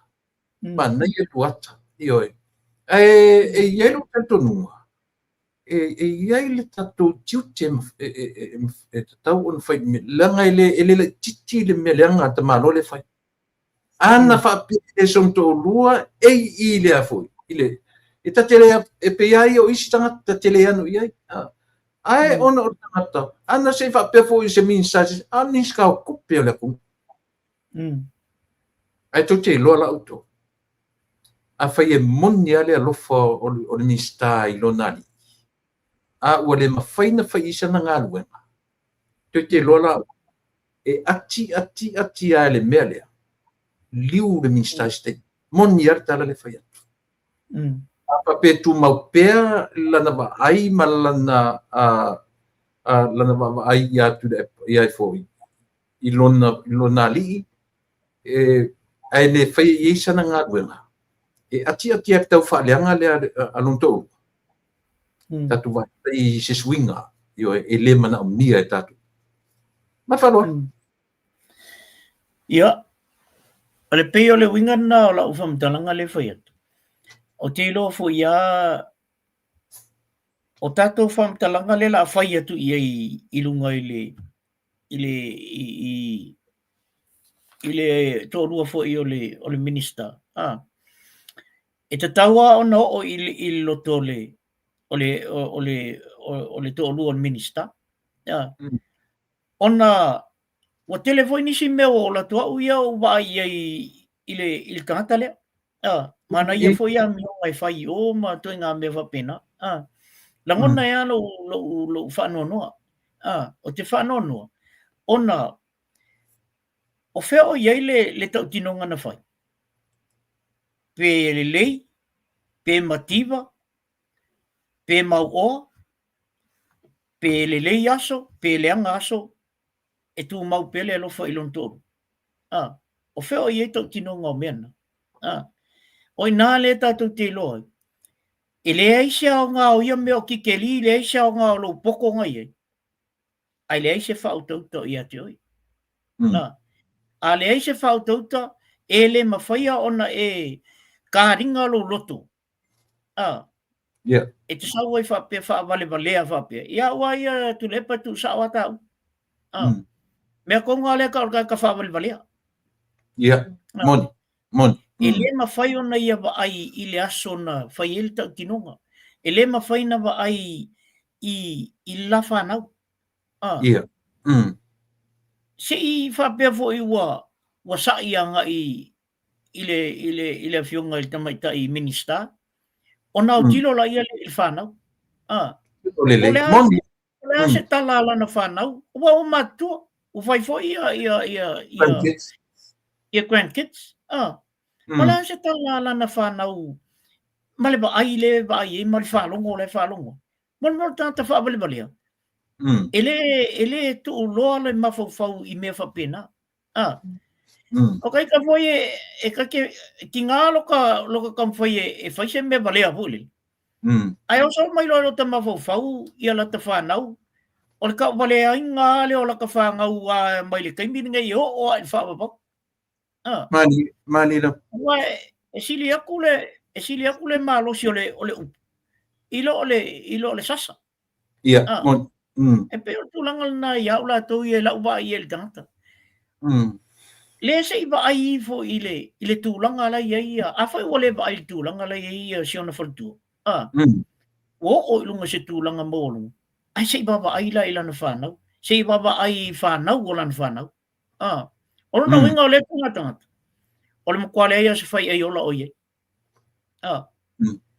Uso la sa vali mole mafau o le se mafau o ye. Se tulo le fionga I te mai tai minista. Ele ia sa tala na foi ia o ai matumwa o fanono. Te le fo ile venga lana te avea. Fai o lona ainga. Fai o longa lonko rua le fa fita uli mai. A tulanga foi o le sai atu to ina le ma. Ma le si fo I tu le ile tapipi. La lau le valea. Ioi, ese whanua noa I tangata Samoa. Lu whanua noa I la wanga le si tū lea. Ale mela e langai, o leo lafi mai tua. Ia oi ngai loa e ropo o lo ka maa le lafi mai kua isi fake pages ie. Ia, e moni le sao le. Io. Usala o lai alu kau ai maa mai whapena. Ai ngalo ia nei. Ua matua ia lu esal to fama le utanga le ie. O vai foi ele tangata o sabali solo mal ko o ile so le na. Lena fai ia me voi ia ale oli e chapipi le fai fingo. Ila pola uma me. Ya, a foi o se matai e fel wai fa pela mal to o mal fu. Ai le se to fama se utanga. Ia on kwa fa vale ala vole ku ngama kai. Ele se me nga sa mo wa. Tasil na me o vai o I sa mo tu lepa.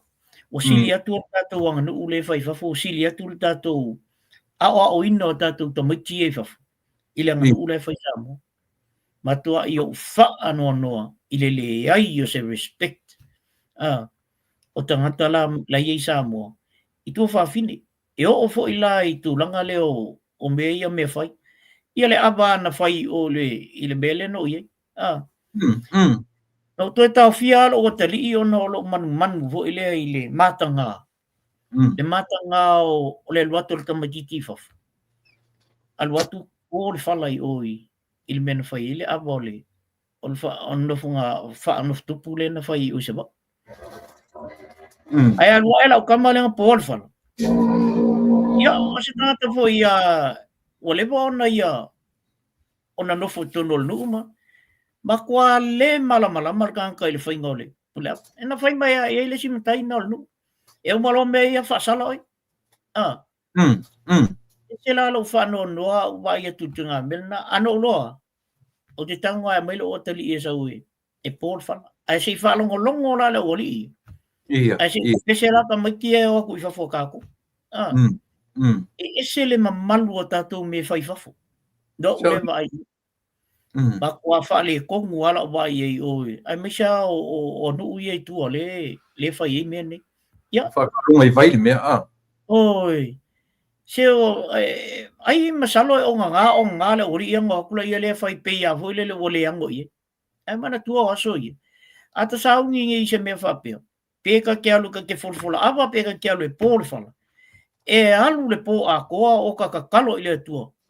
E au mai le malama au mai le toa au mai me sole tamai. Ia ma e pasifua la ma ngi pia ala ka ke fa pe sole. Te o fu ni ta.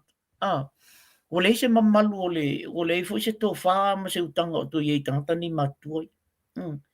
Ia pe o la na ba ye tu le pai o ile tulanga le ia ai fo ia tala ile to lu al minista. Ia. E a foi o fa fonga moi o ele molio. se ia e alu e fai whaalei lo mawhau i le melna e tau ana whai. Ele mānai ale vaai ale atunu. O le mātou te whaaloalo i lo tō rua ma ia se tu lou lava le fionga i le tamaitai minista. O le mātou te whaaloalo i e. Ai solo mua ia o lo sau e tau ai mai me whapea i le minista. Ele se minista a se ainga. O le minista a Samoa. Ele se sui pale mia fo i a se ainga. O le sui pale mia a Samoa atua. A whai wa e le wa ai i le fionga le tamaitai minista. A whai wa e le wa ai i lau whanau. A whai wa e le wa ai i whanau o lau whanau. Sila la ia lea. I le atunu. Le mai mua le atunu. Le fo e whaafafonga le atunu. A wale o mea ko mea ngā wha ai awa po i le. O ke oko ke ingu ko karangoa ila ia lea mto maila ia lea a mai whape i rumo le atunu. Langa i le ngō fie le tapo i ngā le atunu. E oa i avu. I whawhenga inga. Sunga i whawhenga inga. Oa sunga i whawhenga inga. Ia whai male tutoa ia tātou me whai. Ia peo se au nātou e soso atu i ilm tau pulea tu le. Malo paftai. Whape tele ani tā upu i le issue le. Sala i le nā. E sala i tele i langa e pino whai atu. O ngaro kia mo kango le fu landa nei e le taia. Pai o le tele o tu susinga. E onga tu i mena whai e tanga. E lo te tonunga. E te tau fo ina seu sila tamaitai minista. Wale tasi, le lua, le toru, le wha. Koe kia wha se lau mea along tō ure whain. A mata mai are te mile na nofo ma o ai i le lua oro tasi. Te lopo e mantua. Te ena nofo ma whai ai whaatonu le lau le maritoa ero whaato e se asa ilele. Lua oro tasi. Te vaila ilele wha. Lea ua o mai i tau sanga na 5 o na whainga. O le lawe whai. E rola te tonunga. A whai te leo loapo le alfina ngalo tamaitai minista. And give up na on to finger. O lo le te tonunga. O lo le te tonunga. Io e whai alofa fo i atia. Langa po le ama le ari iso. O lo ainga lava lau priority. O lau wha mua o lo ainga. A whapea la ua le mawhai e whatua. E ua le mawhai e le fionga minsta. O na control le whaaleanga alunto. O le whai mai against i le malo. O lea inga lua e na ia ma watu. Iai le wha moe moenga o le malo. O ia. O lo wa ai iai sa moa atua. I le wha le lufi lufia. O le tamao ainga o le tunu. O le i lo la te tunua. A whailo ua silimusa o na whai sana ngā ruenga i lona tō. Step down. Pauana me o te tiro whaamara malama le tatu ainga o te alofa tele le tatu i oe. Ai le awa ea le anga o lo ainga. Le anga o le lauta atole ia tau o le atunu. E whai mam awala tu i to tonu whai ngā lesi tū. O le whai lau tatu roa. O lesi la spai makautia le le kukongu i. E ono le kaut unless o se unga li e le momoe mwhasoa lesi lesi. Ai a whai langa reta te mara malama i le nature ka kuku ngani. Whai whai tō rua. Sei wā nā uso. Tu i lalo luata le na pue. Ai o le ata na tasina ata e lope fuai te maro le ata. O le ngaro tala. Tau te mana uma, whailo patua, whailo tōrua. O le tengi atau te tā o tō e muenga e whapia. So le ki lo o le mea li i. Patu loro tala ngona, fōle le te whaasoa. O le nātua leo ma mea tau ngani. Vanea i le minstau tupe. Open mai ni mea le te tau o na ioe. O le papo lenga tele na i mea ia. Leanga le whapese o ngari fo le ua te apo le ngari le mawhanawhana le ai moa uai a lofa te mai tai minista I le whainga malu ma le atunu step down pe ana ua le whai mawhai o na whaia se control I lonto rua ia o lau toi tala munmuri lea I le mtaupu lea ia o lau tau mai tau ia o tala whea vea ia e le whapeo whai atu o le me moni lea au tala whea vea o whapea hoi le wale o toi whatasi il vaenga ia au te leilo ia na e pauna wa masalo foi o ni tala na I tangata e tau whano file mua I le fia lau te lele ia wa o te whatu foi au ia o I Samoa on kua ko kele lau le fia ia I tūlanga le ia I tōlua o le o le minista ai e sa o le tala hoi le avui le na whai I lunga o Pokalame le a tautaia a fiu le whai ku I loa ses e au mai lo se whatanganga e foi le minista e ku I e o ka ku I au wa ngā au la wal ku I ro a tuenga mena e whai e tuenga tamai ka milo a hoi le ka milo solo ia e te ia le ngofo I o le whankumu ia e o ka ko whiwhio ia lea e o e pio tūlanga na hoi le la o I le mawhawhau ai oi uso koe mau aro ngao I ngā taptaruro joe I ngao e mau so ngao I se si whapea wailanga lava se o mea kui whawhawhingere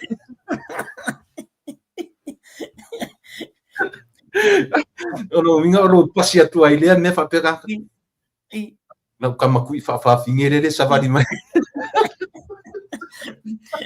li kele o kaka e kaungalo e kui e sa waku I a li whawhawhingere e mai kaua I ke o loka I kaua na kala ia ke o kaua ia e sa ia na I talabu e tatu to e whate ai lo ka le fia wa o veo ke sa voi au iam ka o le fia e o le fia ia I lau vai e fole le tau whai al te maita I minista tele mela e na tau avina tele me na tau avina ia a le fui e whaopopo mai malisi tangata le hui le o lo na lava to lua pi o tūlanga na hui le whano no ai ia ai a me pēr ia vai malu o puenga I le awhionga I le tamaitai minista ia te iloa ia le taimi o le atua le tangata la tau e fui le tangata e whaasao ia e whaasao a fui le mea ngaka I whaasao ngau kamanga na kau ese man kau pula ia le le e ta tere I o ese uso o waru whautuanga o roata ma roi fua e ro patu laro luata ma mistari nga kasi nga ke ro le ai yelo ko ma ro le ai atu luata au vai aku pe a fe a kakanga e sia inga le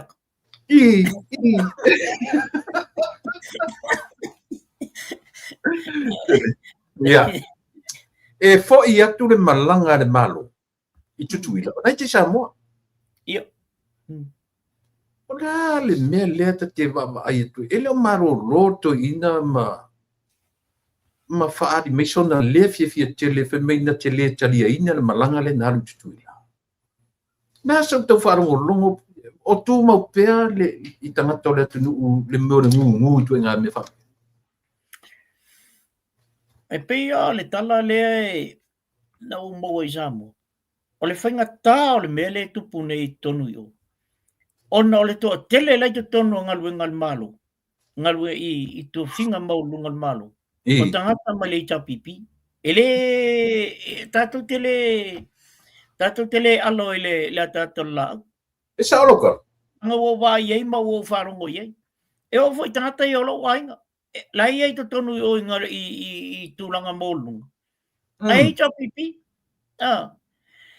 e pau ala o whautuanga na avi I tangata nei vai oko o le malo le o tu nei ele se malo ngal fast o le malo sa mo a ko e se ko nga fa paki nga ko ke mai mo ko wa uma palo ko wa uma pa I whainga paki ka ko mai e whau le malo Samoa. Mm. Ina ula whalongolongo ia I o Samoa. Pe ano whai atu tu le. E le son kalangoka kai o Samoa wanga le mingoi a loka. Mingoi loka. Sorry. E ke fio vole me kau kalangoa ku ia. E nganga I ia ka mau. Ai se ilo tala noa la nga o rua vo ele o mau le se te mi vo ki ro kalangoa. So le vai la le sa. Ma tangata na au I toi ina tangata na au I le tau pipi. Wali liu uma. E la uo le leia ka bo e foi longa uso I tono le. Ale avo. Ma kwali liu al ka manga ele. Il fas. Male. Yo. Walu le il fas. O lang talavo. O ia tamo ele. Ile si pa inga le tamo il fas. Ma kwa ile fia to telela. Ile fia. Al to telefon. Pa wale le fala vila vela ye. O ko kele o kakala e uina ia mo me ngaluenga mo lunga I tono le omtanga luenga. HRPP. Anga whape wakilia kamanga. Kai mingi o koe liliu umaka ka le fast. Nanga kamanga le ua ngai me lunga I o. Le whaalawe lawe solo I me ia le kamwha inga ka kai mingi. Sure. La una utilo ye. Yo. O le foi la tele ana I me ia whale tonu le na mo mai. E vai. O mai lunga luenga. Wa maua e lesi tangata le ngaluenga o CEO o le health. I have 30 minutes later. Ai koe sau, e se. O lesi tangata le mo inga le ngaluenga. O whea le liki mai mei. Liki mai tangata le lunga o HRPP. Lesi fo inga luenga no watu I o, ai te o wala research ai mo ai fu. Wa uma ona tau mai le tangata le la wana mo inga ngaluenga le. Ai koe bili mai le CEO wale. Ai bili mai I kamakiki le tamba le ona mo inga ngaluenga. Sorry wale isa ngaluenga ona le se funding. Away. So le. Se o ke fai a ko le o ke lo ia ko inga mea ali. O akila. O tangata ia leo te associate. O tangata na mawalulunga I tonu o mtanga luenga ian malo. O tangata fo isa I tonu o PSC. O whaila ye. Maali e yon mele tule. Nga bilia kula warga kale I o. Kalango. Ke ia koe whai markenga. I whamali atu.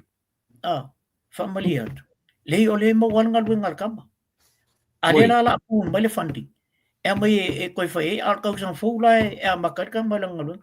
Ai te sila o e tu le pele mena tu. Ma kua I stress al ka mai kikira. So. Au mai ale tala mai o. Malili e le ainga e le ele ka mai kikira. Malili e ianga ku ala ia le. A ua makua I stress il ka mai ki wale koe fia sau ngi me whai ele ainga. Le koe fia alu fo le e tawhao. Ale mela na le o iloa tangata nei le whai unga ia. Le mental health la le o le tangata. Le wo ia I tunga mele. Ai a stress sa ko ala whai mai. Alu whai whiau. E ke ngofo mai whapenga mai e pai e. Ai le iloa. Le o makua I ke le al mela wa whai no le mawhau. Ma le loto o tangata le. Langa po o le ua uma na latu whamtalanga. Loa umai a inga. Loa e wo. O matua sala lau le tala o ia le o maua nga luenga. So le, ai le email ia kuri whainga o mea. Ai bili atu ia. O laki lo ia io. Nano o alo o whai e tangata le e na maua lunga I imtanga luenga al malo. O whai se, o mako o nisila. Ai, whai o le kulia o. Ai pe 4 milion nga le la kokongi ele mkanga luenga le anga idganga le. Ile tau atu ye o lewa so le ale fo ko kupu fo ngei fo ma ile ambale marking bale ting to si ma ile o le o fai mai anga wa ular fo ma ile alo su al sa wa ave o e ko ave su o fa ale anga ina longa ngo awa ulang ia ngi anga wo ulang ia tangata Ulangia e tangata mai fafu ora fa pe ia soli. Pai la kau mai o CEO ale o longo winga ele qualify o CEO. Ale o waka kai ma fai kala o ia le CEO. Vai tanga me fa pena. Matua le anga le tamalinga o tangata nei me nei e fai samu. Ai pe ele ango I ka tule. Soli.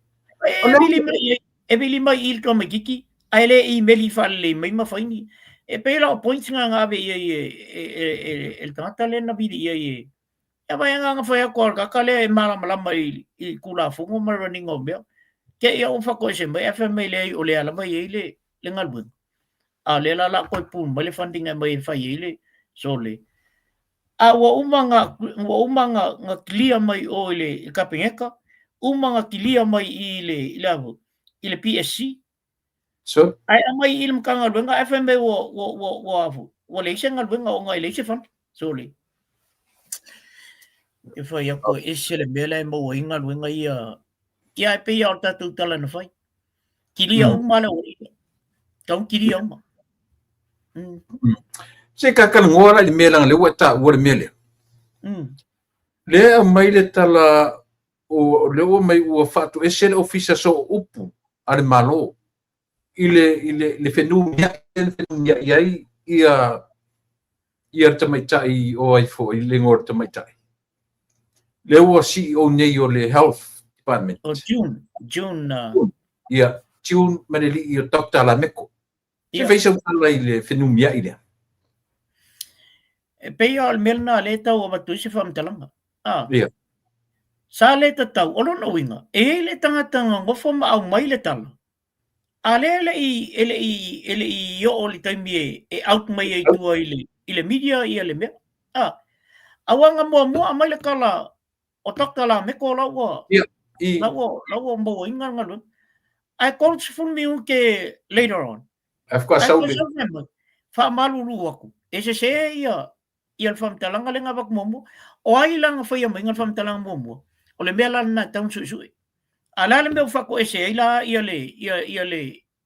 le suilo le tanga lu la me fa ko ese ale le ka ua mai ngar kan out mai ilme a fa ia fa ko ese o lunga oia ya ko ase fesa o me ni wa le la su ngi kan ka ko ia ai ava pe o ia le fa ko ese mai lo ngi oia oi le tata oi ton de so upule e ka kausa melna enga mai news ale ori ia ai le lo poli so oi la so pol malo la ia ia no inga fai la tu sio ile ile palmia pole fai la tu sio le government oi fai la tu sio government le wa ese fai la tu sio palmene le ia isi pa nga foi le ai ese fai la tu sio government oi la fai la tu sio government afa pe oia e tu ia afa pe foi le oia tu ia awa la tu ile o la tau nei le au mai ia news mai o awa o ngalwenga nei e afu e a mai tono kabineta o uma ona fa maonia mai tono kabineta ai pe tasi ale mta o pule pi fai ai ia tule e pa I le malo o le meo le lika auto mo meo faka o le lik le eta o fo le tule e pa ia sistema tai ulisse le telefone oi na liki to tano liki o to ana liki o taua le ngau te le meo le tau o le nature also le natural mea te lo te e tu mau lo ta e te fato ese lo se mea no le wa se e te le no fato ese io le la o pe o le mai le fa news ia na le mai fa me so o fa esse so o por malo ai le no po la so ele mafainga la ko kawa mai nga la ko kama ele mfainga la ko kawa mai nga le mesa o tu lepa e ka kaunga ko tu extend ni al mele e te tau na turi tau turi langa e faisi matu ia le mesa wa ma ku ia le mele e ma ku ia le mele langa foi o le walu ilungo news malesi me o ma ko I fa ale anga inga lava ia le swafa o tole afua tole afua la meko Ia, o ia sa, o a telefone ma tai si I. o tole afua ia le lilo viali la meko Tala. Yo, to ai fa le ngai na lava e lon sof. Le ngata sofa mtai o swafa o ainga. Fa melo I ai. Ai koe o I o takta. O to ai fa le ngai na lava ia swafa ma meto tino ainga I to nga meni. Ole anga kuri lo se si ko nga mengi. O le bang sero me. O ka kuri se se la uri. O le bang ka kuri. Ma le au tatu vai o le si foi kaimi. E fatanga fai mai o mistake. But deliberate si le faingo o le ele ka ilo sole ia iso. O tato baba I le fa le ngai na le uri o le fainga malo le ini. Wa pe fai mai o le au hita pipi le lau te fai mele. E tua I al fainga malo. Yes. Ang al fainga malo il taimil nei. Yes. E tua I ala tu. O le taimilan nei. O kawang fai makilia. Fai mabesi. Se se la I. Kamai se fa pe fai meo kamai se. Elin kamai se mea. O le kulia. O le kulia se. Abaku se sikana ka fau e fa maoni il fainga o le ngaluenga. Pei foi la o le scenario le ngo fa to nei ile tamatiti le anga o kale ala ko nei ka ke mala le tulafun fa makala ka o kalusa o ka la ka ke lo e mam lamba fo tulafun ele ko se fe mai le ngaluenga ale ka magi ai fango e alo ke o le nga malu o abo la o pressure ma fo fau ile marka nga le o fe wa I mai o ka o ku friends o ka o ku ainga o fight pa ki ma fia ho le ile position le wa ku so le ko la ku fam ka langa ai vili ia se vai le unprofessional ngi bea tule ai e se fa lu mai no le me o le apia mai lunga le sauro tai o tai tale e pi mai li ato se kursu mingu ke se kula e ko sauri si fa sa ongon me ai sau fa sau ata to tilo foi la i ele ngata tata le to avesi le to fa sau argan ka foi le au mai wala I nei mo salonga tata fa pe sorry le ropen ko e vilio ko ale ia kengele o le wala ko sui le ma fo fau ko sui fai o le sila me le o vai tu ari kursa na teu me le o ta mai fa me vai le malo ma le filifilia o le RN aqui é capta ia pe va inga la tele ia ni tangata e fu e fai longa le la te vai ile register newsletter po le RN fast food to sangolang service po le lava ma le ale be o le mistake le na fai matanga tele so honest mistake po le lava ko inga mistake o le mistake ia e fai foi na fai ma le mautino al mistake diste la su kuri ia la to kuri le ai angi mistake lengi me e pe alta la pole o le sala ai con ia ka mai ma e kaula lo le liki kai ol vai ai con ia ma la kele e kau fo la lo liki kai pe ke fai mai o se honest mistake o le arko nga me kuri al ese male matulanga la ye langa ka kawanga makua I mai ai o le ia lau fai unga ma u fa longa fai ile fai ngo fiel mela mana ia ta mai I le mele ua ia le foi ia le famsinonga fa le le ua ave nga I le ua na ave ia le venga o ile lo yesidi ma leo le foi la ua fai mai ua male foi le vaenga o le tui le famsinonga a contempt of court ia tui le famsinonga ia mod mau ia ma le foi la ua fesiling ia o ai tangata na upu se ina mod mau pe o vaenga na tolu le ua ave le famsinonga ave io e whātatari la tu unga pola vai asonga la whaila tu whaiunga. La so sile vanga. Tu sa lea keisle mal keisle i le to ono le la vea in bale fionga le li palmia. Ia. O aku mol mau ese mol mau. Aku ia a ke ua leo mai si mol mau. Ai ua whai mau ala mai a mol mau. O le wang kaun ka au fir keisinga. Ai whale au ngā ina uma ia morianga ia. Le foi la o mai. Le pe in foi a toila utale lamtang. O e ser ko ngā mele o ir ka ko.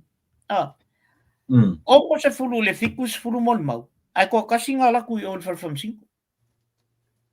O le ala ko ngā mele o mai a ka ko.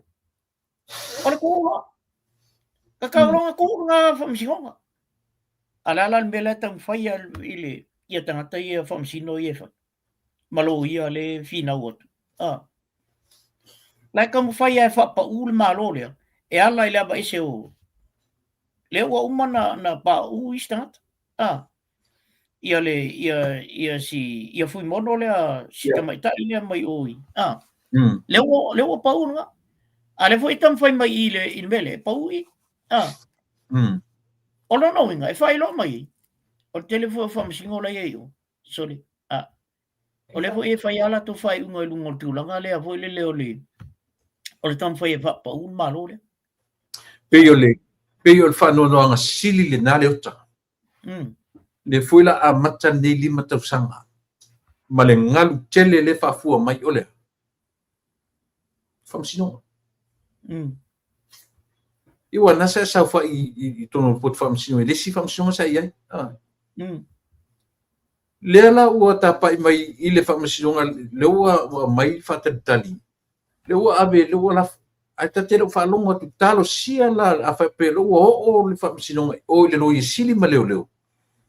Taula na lo te ai ia le video le na pu el matu foi pule mai sa wai.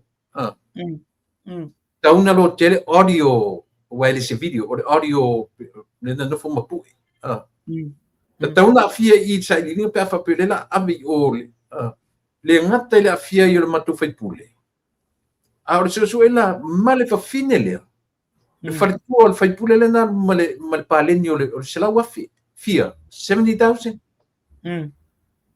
awale tauna na tu fa sel mutu ai fa pe ime e ka kaunga mai o po o ai la sa ona ave se fit fulu afe pe sa ona ave se torsu pe na ave o le form of cash pe na ave o se check po la lava se me fai ia oni te ia wa maui fa pe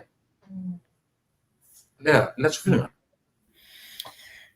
Tu le pole tu langa le wi sa mo wa fa monia ia me pelo ai wa pelo me sa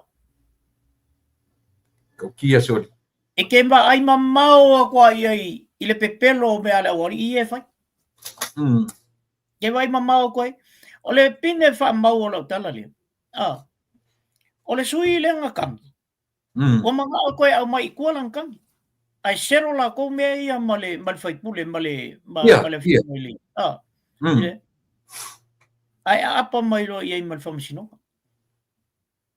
Pai lo famsino ile fan ko ve ko kan e o I lim fai pule o oivo o I fale ali la o manga e tatia mai tu le tau uso ma nei tonu ara le mele wa pa ia kusa le window le na oso mai ru tonu he pipi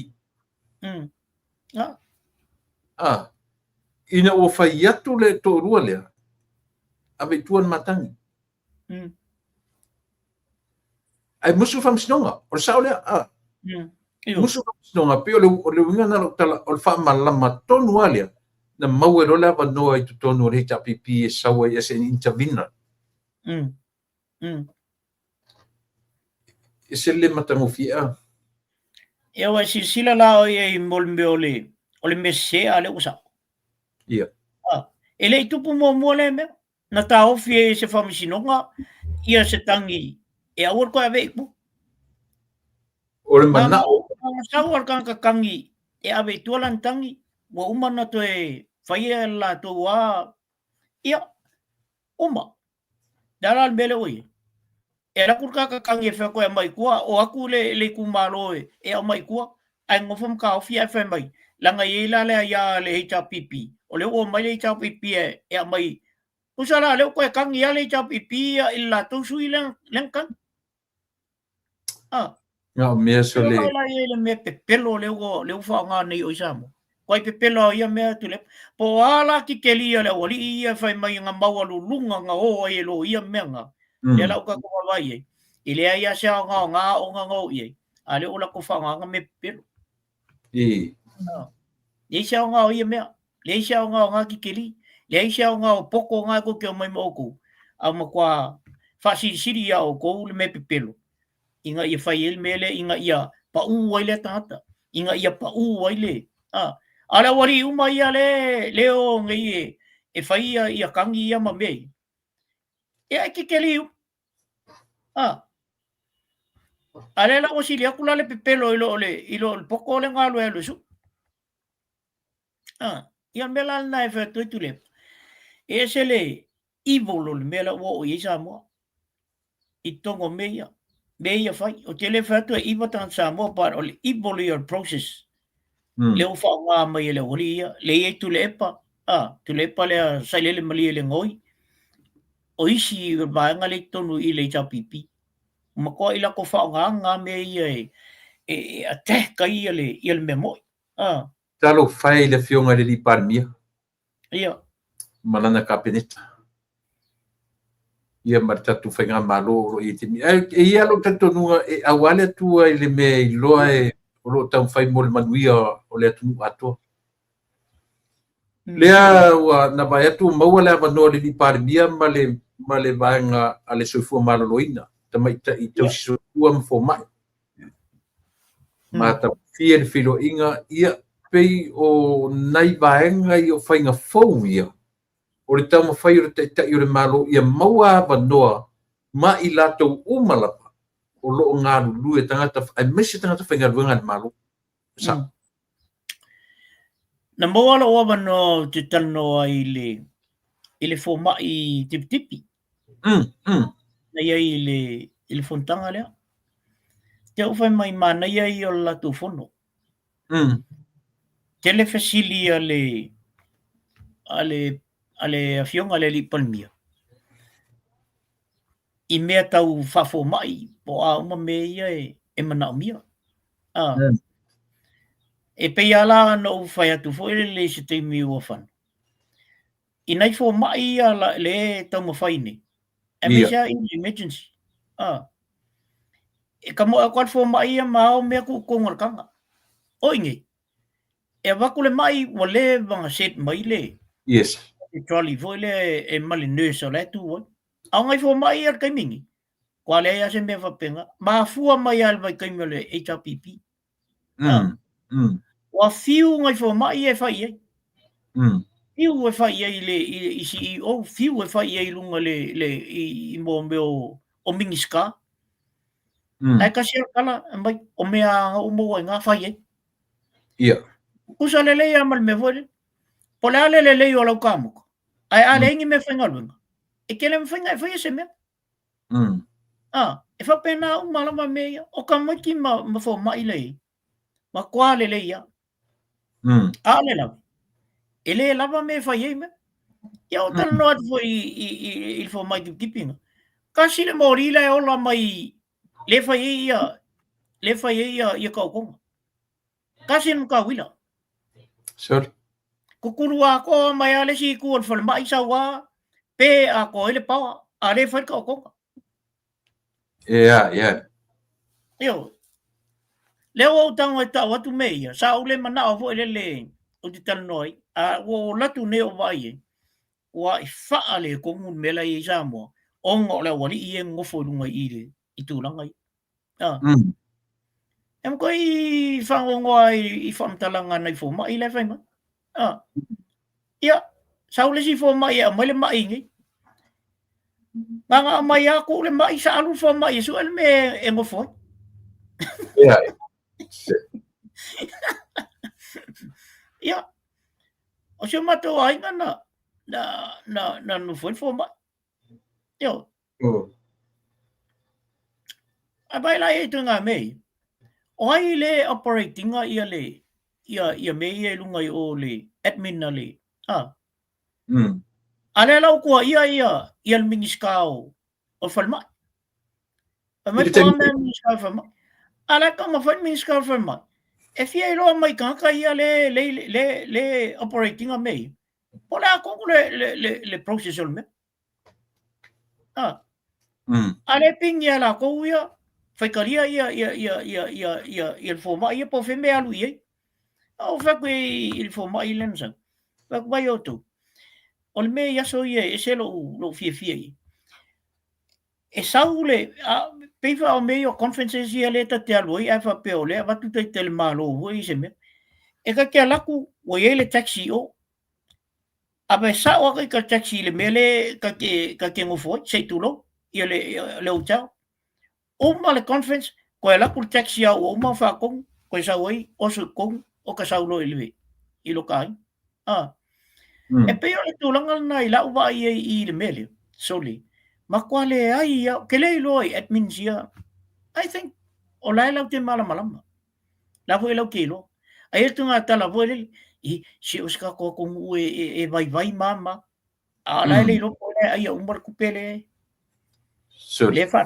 pe le i al mele e mela na e foi tu i to tonu ai i le health e te tau on matua i fa le le health le tulanga le tonu i le mtanga luenga le falma o te avoia e se lo foi le ministale ni te le yo me o la tang foi minister kau apo mai po fe ko un mele a fe mele ele anga mai me ia wale wo fa o na le a fai le fale mai ngai tonga mato ia ai la lo tatonunga e fai loinga me i uma ai koe renovate le ia vai lua melen fai mai le fionga le li palmia o le renovate o le falma i laim totua pe kala umalo ila ai koe fa usi falma ia o le sioki o fo mai tasil na me ia mana e foi ia fam talanga fo nai fo mai fo ina o mai e fa pertala fo mai o le a fau ngai falma i tu ona tu ula ia le ia o isi fo mai ai a mai la le mai ki nga inga i ia pia i mtotu o le lava fo mai o le mela kon koe fai koe o al me koe a mai uma fo mai i ia pia a o ani ni mai fo ile ngase vo i e pe o furu ngai ngase nga ia operative fo la mai o i ngai tau si mai fo ia la o lungal malam la mai mena ai a mai il tinga inga lorgaka ia e sau i o le il fo mai o le no fotu fo mai ia pe o tulanga na vo le wa o tulanga na le wo vai fo ia ngai fo mai ai mai sel fo mai kip e lusu fai kula alu le so a koko al mal poko al Malaysia so ai kifa mai makua i le lava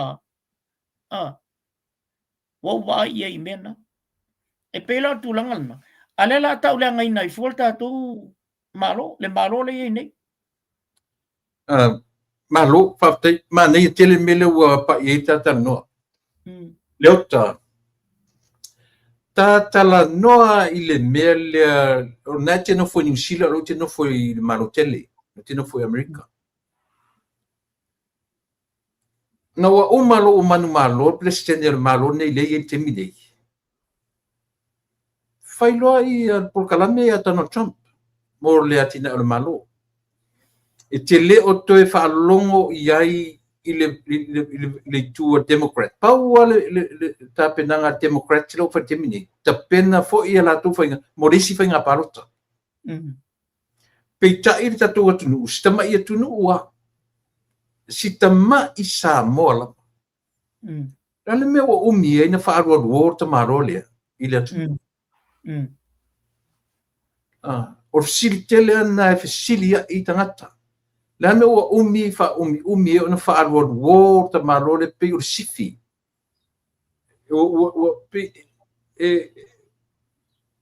He seems like an untouchable person i le wa'aia le atu. A pe le ona fola le o ta'ua talanoa.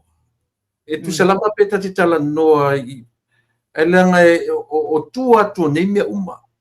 O le eli mai ale mea ina ia. I to ilalo ale le malo le o tura i metimi nei. Na te le ale o tatou mafaufonga. O le atonu ale mele ina ai tangata nei.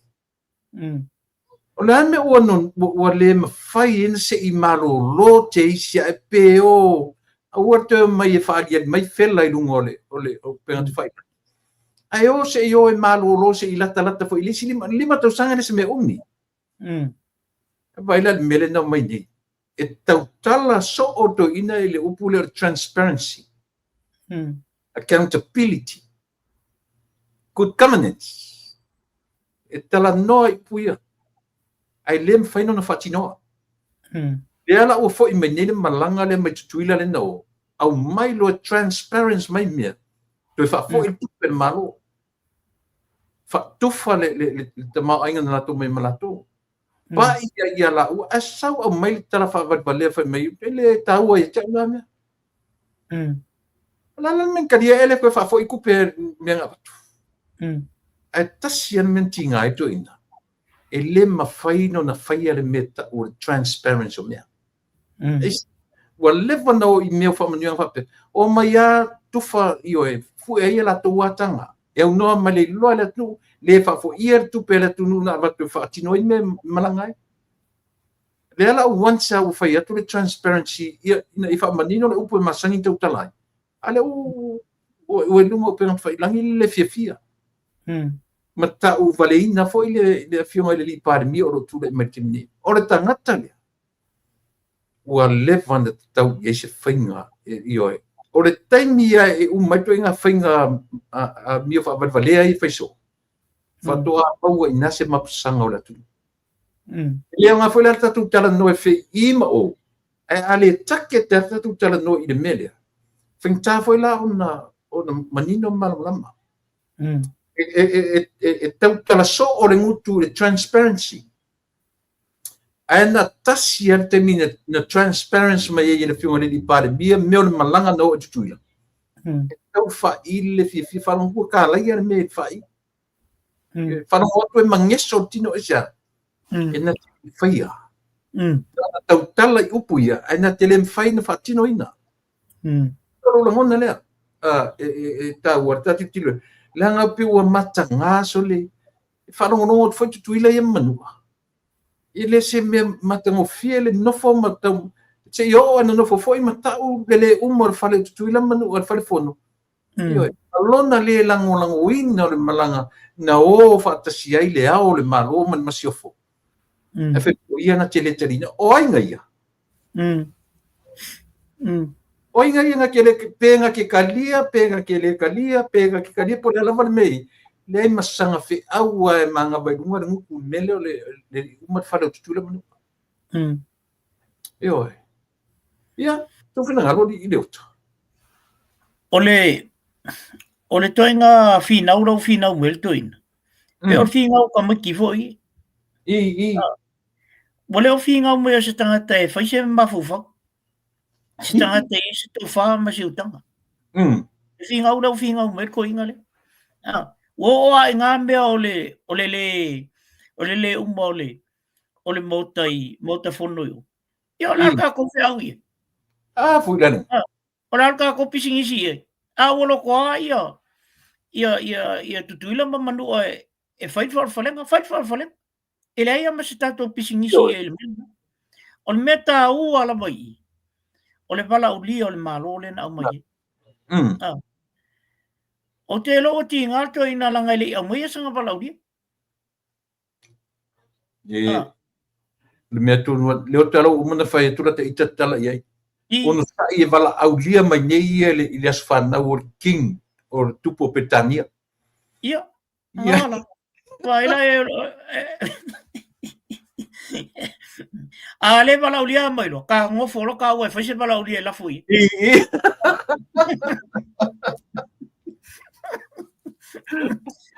ya la fo le fa vai sau ka ko yo le mo men ma balaulia yo da va penga ngai fa fika u lian me lo balaulia ya o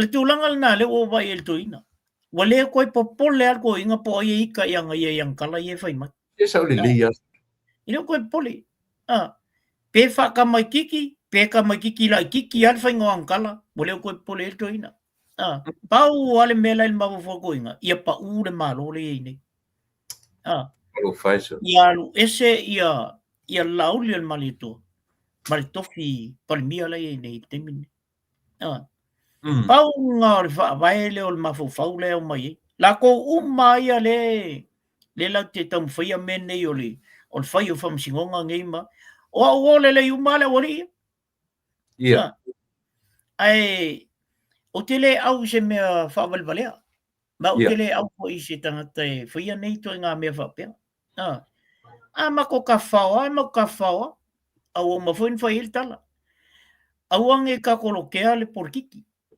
langa ke o ku ia le si kama fanya nga mo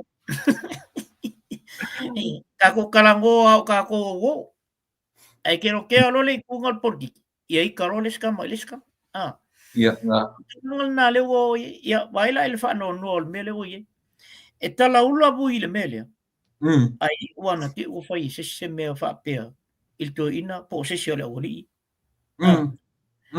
o le whanononga nā le ua o i il mawhawhau. Ta laula i ei mene. Ai ei al tangata o lena te amana ia mele. E aluan fo i loa lawa o matua i thiu le mawhawhau tangata. Fo i le ina ia mōlia loa. Whai lo se whai unga i e. Ai ba e toai le ai. O lo tu ngā tūlanga na. Wa tango lima lo tangata i e whai lo na ia te tau e kangoinga i e whai i se whai unga. E pia whanononga na, ni te ua whai nai masis. Ngā tōno. Ale tatu ki lo leia. O me pepelo o mama mea o le tau whalenga toi. O anga kala o le whai mai kaunga transparency o ai ngō mea. O ngai anga e whakau i e kalanga. Awa kaluanga whai mai anga mea. E le ai ama ngā mea ngā kupulunga ia vai kaimi. Whai kua kasianga ia whai unga. O mea o mange fai mai ko inga kaunga fai el malo mele o ia ko ngai whakau i le toinga ele se por kiki foi la mele o ko inga pepelo le o ele mau lungo el pepelo ko inga le manca mai o pepelo ele por kiki ele se por kiki e te fi nau i se mea ina ia le ele malo le te vai atu ala e whale tonu mai o. Ngai whi ngaure i ai. Peo i nei atu nuu nei. Whakau el mako el national ia le si awha o le. O sao le national na vai temi le si awha o le on malai vale. Ia ku mai la vole. Ia ai whi nau mai lo le leipala tau ia. Ma koai ku i mai a leipa e fo le i assets i al malo le wa makanga. Sao? Oi, o te nga whinga nga porkiki. A koe nga whinga le fore o le loke o kangaka mea nga. I le eila. O mea konga ka o pepelo. O leua. Leo tau leua na te e leo i le whamasino. O tala na le na mai ni latest. I le whai unga a le tamai tai o Rosella Pali. A me le apa noe foi mai le ngari le mai pe foi i Australia ai tu mau pe te ele le la tu te le tari ina ai la o fai fa unga ale o le tala ale o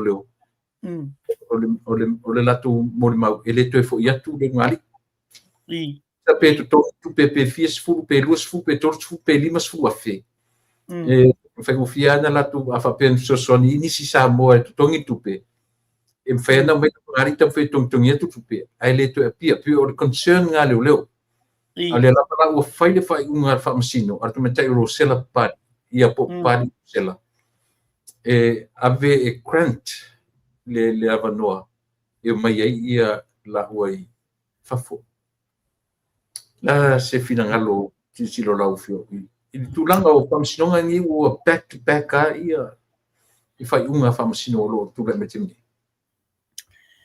ia tule papea no fai wa afia umale atunu ui menei ale oli io sa ililema bangkamai na vo fai na fai unga ia alala mena le ona le fai unga i tangata ia kaloka ai le ingi ia yang sala ole e masalmi le mo le na le fai unga in si vai nga ia na len kaloka alai oi i Australia o lato ia o lato ai o le ala le tau o le unga li le ala le tau o le si vai nga lai kaloka le kimi ia te mantu esta mo king fai popo hoi sa fai foi la application fa pe ia na tonu ai le Italia mai ai le alo fortoina nga la king fai popo ile maliu o lontina ai loka ele ialu o le maliu o lontina o fea la le mea o iei se alofa o iei to tonu tangata ni ai masiar ko inga le a te fia foi le ota pe o i le ia king fai popo Poi apai to ina mai le criminal la poloa. Ia. O ina to activate le criminal la poloa. Ina ia sa tia lava ia nela abe ve ia terminate. A la tu foi la tamo ele. Ia le tamo terminate. Ia. Ele o fainga o tele lo ia pula tu langa ai tatau na baba ia fa masino. Fa pa lenia la tu fai uma. La so sile. Ole me tonu ana e te sauno mai.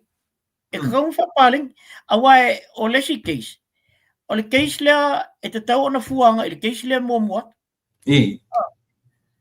Alo ingala. E le o fuala case sia e lua ia pe tonu pe fa. Le na mua mua. Awa me o fai alfa i unga ia al famsino ia, wapea ia.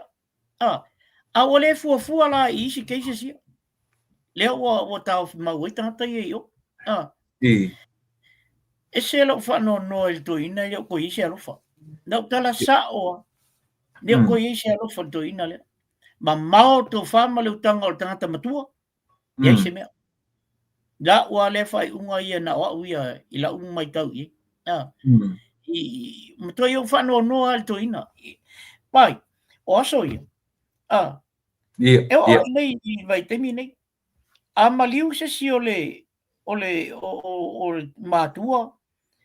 Po se uso po se tua fine o le panka. Ia. E ai ale me fai na amai tua ai o mai ale o le amai. Ia. Ia awai i le toi aso lontina po lontama. Lan me no fai tu le pai o le tama le o king fai. E ise me. Ako sa o aloka ale sa uni te ulontina. Es se le fa no. O feo i sa amol te min. O feo i le fa kirsiano le natin. O se si foi o se si o le wari ia se fa ku o ki ko. Vale ai. Mel na o ta ilo ai. O le wari uma ia le ai o i le kure. Le ai ma se ko fa ma se ukanga o ko ia. Le ai se alofa. Nga le fa le anga me ale me ale wari ila ufa. Fa le anga le malo, fa le anga la to ita te le palmio o la uli al malito. Le wala yung wa kam fai fa le anga me umai. Ale me la ka ke le fifia i. A ora ka mi fo le fe kau i ma. O ka ba le li fo le ia fa talo fa fusi. Ye se ro wika nga ko nga me. Sa olele. Ma ko pe pelo nga ko nga pe. I ka tele ro po lalto nga ta o ia tu nga ta i le olangal nei. Ai mai se foi o samo. O le no ke vision. Ola po operator me umalelo. Ola me lo i. I al fa tai nga tele nga ala o mai la oli la lai lunga i. Le walu uma ko ke le lo i yo. Elo tu le pa e mate atu malo o tali. Ai vai fo selino. Pe foi le para langi foi le kamaki wai. Ia.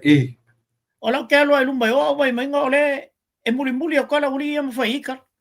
O mimilo mai lo e o fa salis. Olha. Ala fa malo kalia mo it's all right there. It's all right there. Ai ol te me ngai ngol ma ko fa fa mai ya. Ola ngo mai fa mai ya pe to ke mga oi. E ba kula ako e fai me vo pe pa ila me. Ai len ka fa ngal ngai ole il malai vale. Sure. Yo, o ko la le mai au fa e la ula ki. O fa ko vai o. Au ko mo lo o ko fa yan me ngai. Ngalo vai le me ki ro ye. Oilo. Ele o ki ro mai pe pelo ka kai. Sure. Ako nga menga o ko leo su el link ko nga ngai ko ki fa nga ngai mo ko fa ko mo. Ai ko mai nga oi ka kai nga oi ku pe ka kai. E fa ro mo mai le si o ri nga la fa e la ka. Au ke vai aku. Pi se kengi a ko le o ri le fa nga inga. Ko le nga. Yo o fo ma ki. Sa vale a lo kali le si o kali mo ko. Ai mule ai le si o ri. Ia o kuyo. Wa ke ila wali falong ko fa sa molo o kali o ile si foi le ota nga ko foi fa ka. Wa ke ila wali ia mi lo ko yo. Ala wa ka lo kali fa mai o. Fa pe ala wali ia yo o se palang ni vo le o muli mai ai o mai vo le kau. Po le ala me le kau fa. Fai. Wale tu lang na le o ye sa mo te mil ni. Sa mai ai lunga le pepelo le. Le o mai la lo ila ula ki. Ia. Malo fatai e si kam ka ua inga o e fia tarno ia ka elo le si ui o tapu kalame. Ole manai ole bena o mo o isa moa ia ona inisi fo yo alo le tunu o atu fo ie batula tu sosoangi tolo le ole no o mangiangi I tu langa mo me tau e tau talonga e pe o polo ia toninga ia le nai toa a kui le ta alo I lolo I le Chiefs I nei amato I le super 15 ia pe o nai mena na o mo mai o ia malesi foi me bali ai no watu o e amato ta fa na lango to latu fifi night au te ia le sau ia msalo le fa fo mai ia le fiongo fo ia fo muina ia wangalo ia te ulo na swafa fo le tau lele ia o lon swafa na watu I faila tu faia la tu mtai o Samoa te o fe mai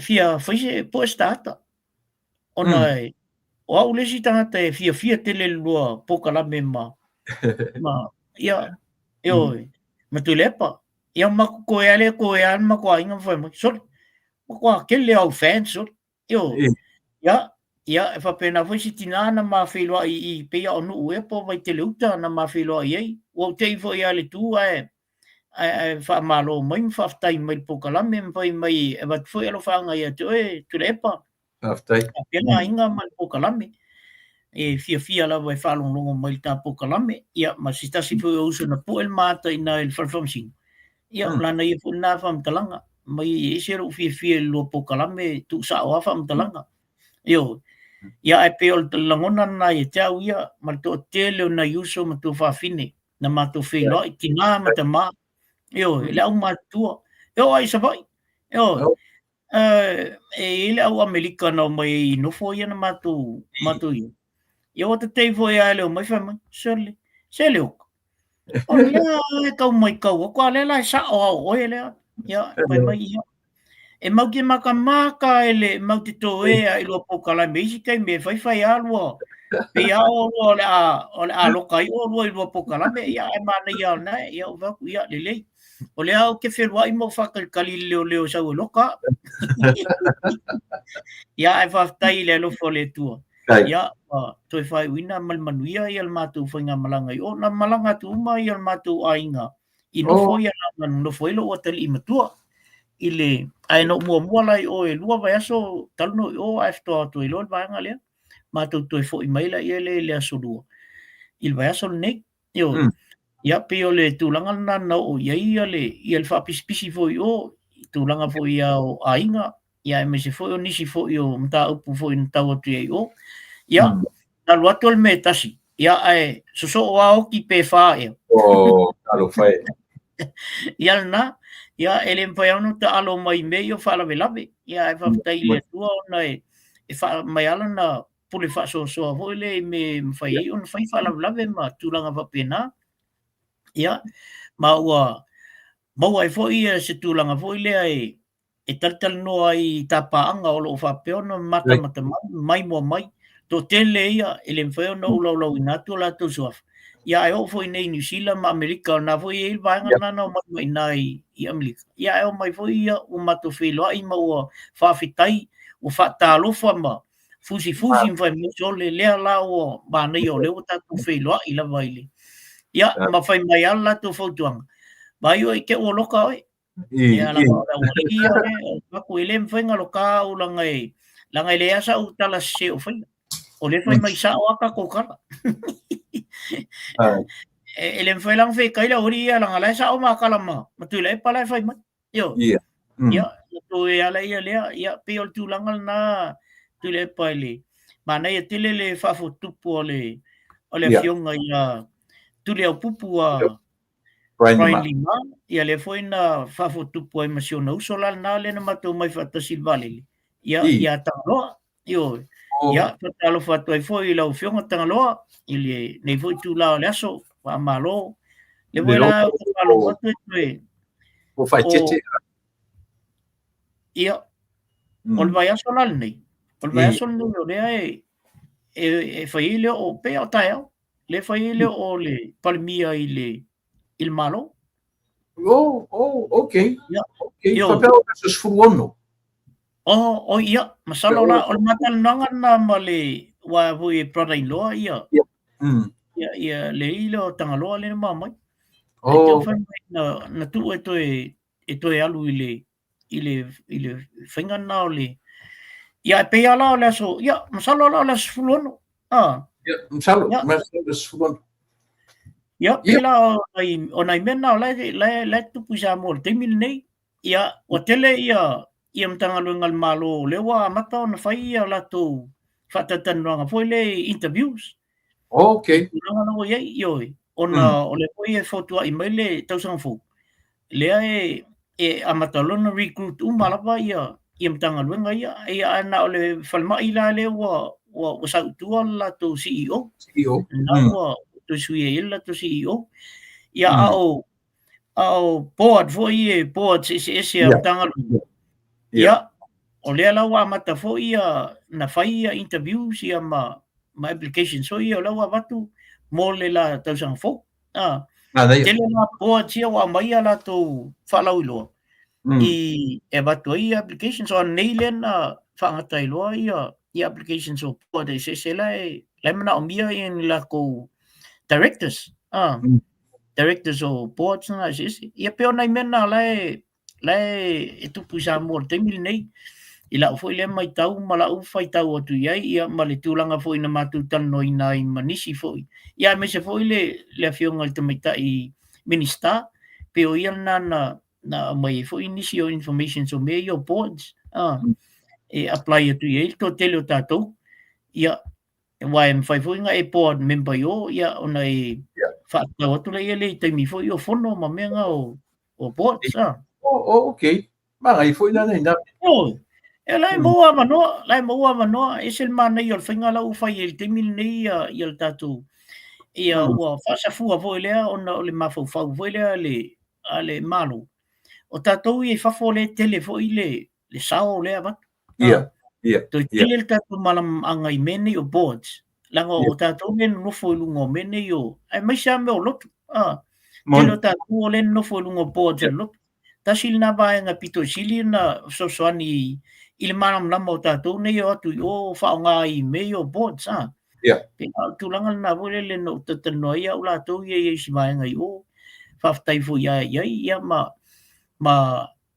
fo ni na ia vanoa whapena il te mil nei ia ve ma board members ia so va inga lau tele ta muli na na so va inga lau tele i le tau so i fuanga ia male operation na le malo o anga i te mi na so va inga ia O le tau ai o soifuanga i Samoa i le mwhai o na sui e sisi langa o le tau o le soifuanga o le lalangi atoa. I le na o Samoa. Yeah. A le mea pito sili no fia i. O la kwa titi atua i le si tūna o Opol. Au la kwa e whakau mai, whakau kalo i siau kamanga. Ma, i o lau atalo na mai, e tango fi. O le fianga i e tiau, wau ba ai le tupulanga. Wau e whai mapuna. Na mai e le whatau. Ia, wa tele vo il me mata. Tele le metau sami, le metau mafa lau mau le temili nei, tango fi. Tango fi ia na tau ia. Lala me te apa fua i le leisa mena. Ala lava e ai leisa alto e nisi o tangata. Pe o masani ai. Mana ia sa o le ulu lau to e sa oi. Tatou i o atu sofo. E pe ia o le ulu lava la e ta te tango i e. Vo ele, ia ia e tola i titi ala na tangata lau o baba i e o la lava e fia le leisa. Alto tele, o to e fo i al tatou tau samile sa moa. O le mele o le avu, pecho, le mele o le jingi. A tou i fo i le whawasenga ina o le pingsingi nge ia mātou, ma o tou ia masamo. E taungo pie ma mau Samoa. Le ala e leina whaila o tala le ia Samoa. E le ingi moro ways fo i le e vawe umwa i pingsingi pe oso i e lunga. Pua nari ke siang. Ioi. Awa o le sao ala mo lau tā vale. O le ai fo inga o le pingsingi tā vale. Au. Ia, e tolo a. E alu pe lua vai aso o e tolo e a. Ala e fukua lui fo le afa lau tā vale. Ale mela na e whai lau tala. E le o le pingsingi ai i Samoa ia o le matua i whamamina la mo Samoa. I le tūlanga la i le pingsingi Samoa. Pea whatustusa atu e tunu i e whafui tātou. Sau i le mole me o le power. Mana ia fo i le tūlanga la o i le mele o le whai o le cash power. E te mauti noa lele iai. Le au whai o lau tupe whatau i lau power nei vai aso. E whikala i ei fo lele lau whataunga o lau power. A te lea me alu tono le whale. I think o le whale tonu a lau budget kia la lai ona. La lai ona whale tonu o i Samoa. O Samoa fu. O le e mawhai ana na ai mai seitulo. Mai i le land.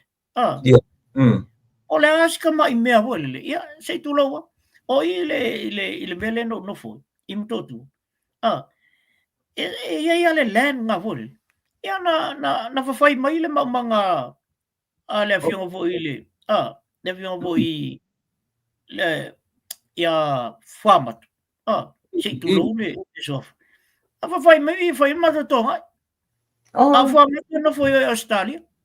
Ai ngā lako ko lang mga inga. Ia. Ia, vai lai. Ia na vai ala i lea fo lele whaonga. Mana ia fo lele. I laua mai tau i. Au tawhala wa lo whale lo mota. Nai tatitia i nā ia mea ai. Mana i. La leo no se tangi fo ini me taunta. Pau ale me e tau walu ele tupe o se me ai fo lele pe fo lele sami. Ia pe whapela na le inyau moa le inyau. Ia. Ona whatoa mwhailele. Ia ai le ingi mea fo i whape e te alu matua. E whatau mai se povi a koa po se. E ana ngai whasi mea e alu e ale 5 suta la pe 4 suta la. Ia. Walapa lau. Le tau mawhtanga le ainga la tau ia e whai. Pe o lau na pai ia Samoa. E ala na struggle tan Samoa. Ona o le fufu le. E le pio tātou ne tupe me uma. Samoa. Pai ana ai whaalifu ia ma ingur kok Samoa. Pea whai e isau.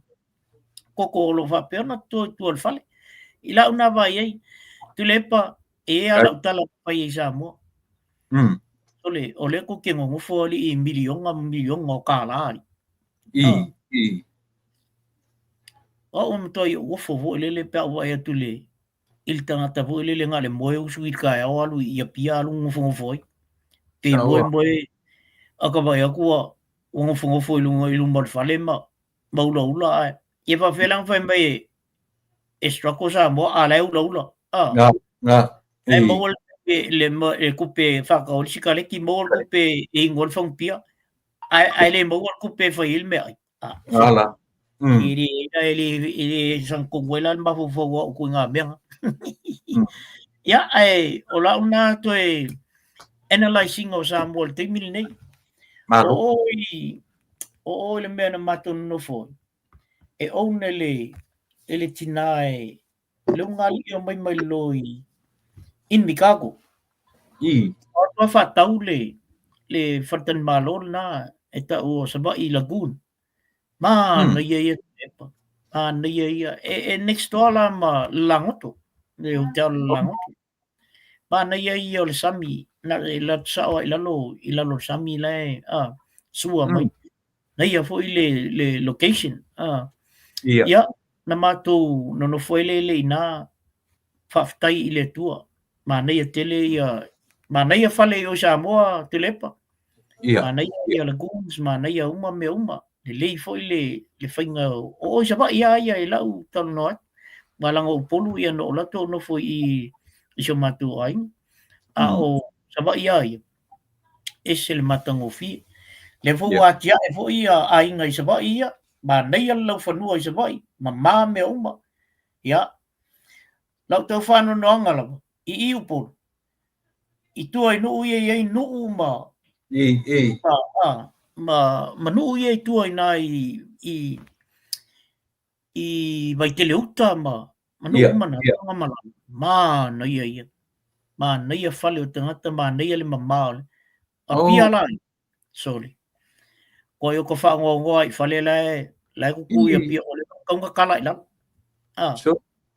e toi fai whalia ma toi ia e pilau ia e mantua o pia le tau atu mai e to tele o atu e le tau langa i whatau ma mena ma nei le tule au toi vai ala i vai mele i vai ala ma watu ai ngā i o tau me sina ma nei a tele i nā vai mele na i a matu i te tonua e au tafole whantinga i mū whasolo na voi lele i anga i le whasapopi ia te lea se me tau anu toi whai whaale ia i whale na ma mota na i na ia pio lau na ba ai au nu i tua toa ma na ia lava ma na i tele ia nu i tua ma toi le ia le ia tausinga i tangata o la tu wawhanua ia pio lau na toi so atu a yeise si o lo whapeo na sauni e malanga i Samoa ia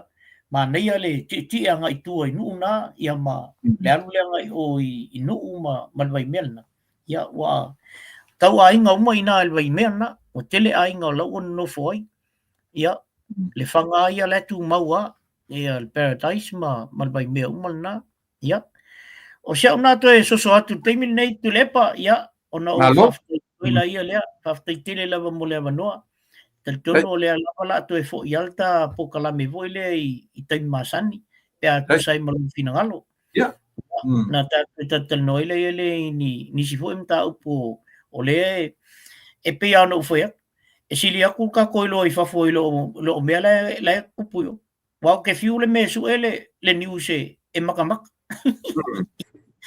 ya pe o la na to e so atu nei tai mi ai fa tai tele ia whamanuia whia tua i lau sunga tu lepa ia me se foi le whalkua ia a pe fol no whalo ia wa pe fol na watu foi ia le whaftai foi sunga i whawhengainga mo la tu whaltua ia se foi ia le lo sa mo lo whapeona mai mo mai il ta pokalame ia paanga masangi lava na yuso i lalo i lalo i Pack and Save mato i Mount Roscoe ia Juliano Price ia male maenga umal na e Maya Hooch tai atuale fa mai ia tele ana messages no la wali nga ia po a fio to sa wai ia ai fa tai ole o mo la tatu to filo ia i lungo peau ole ia sa una to eso atu te lepa malo tai lo fionga tu visingano ia o te manatu foi lo e fa matafi ta so ia ua telefone sau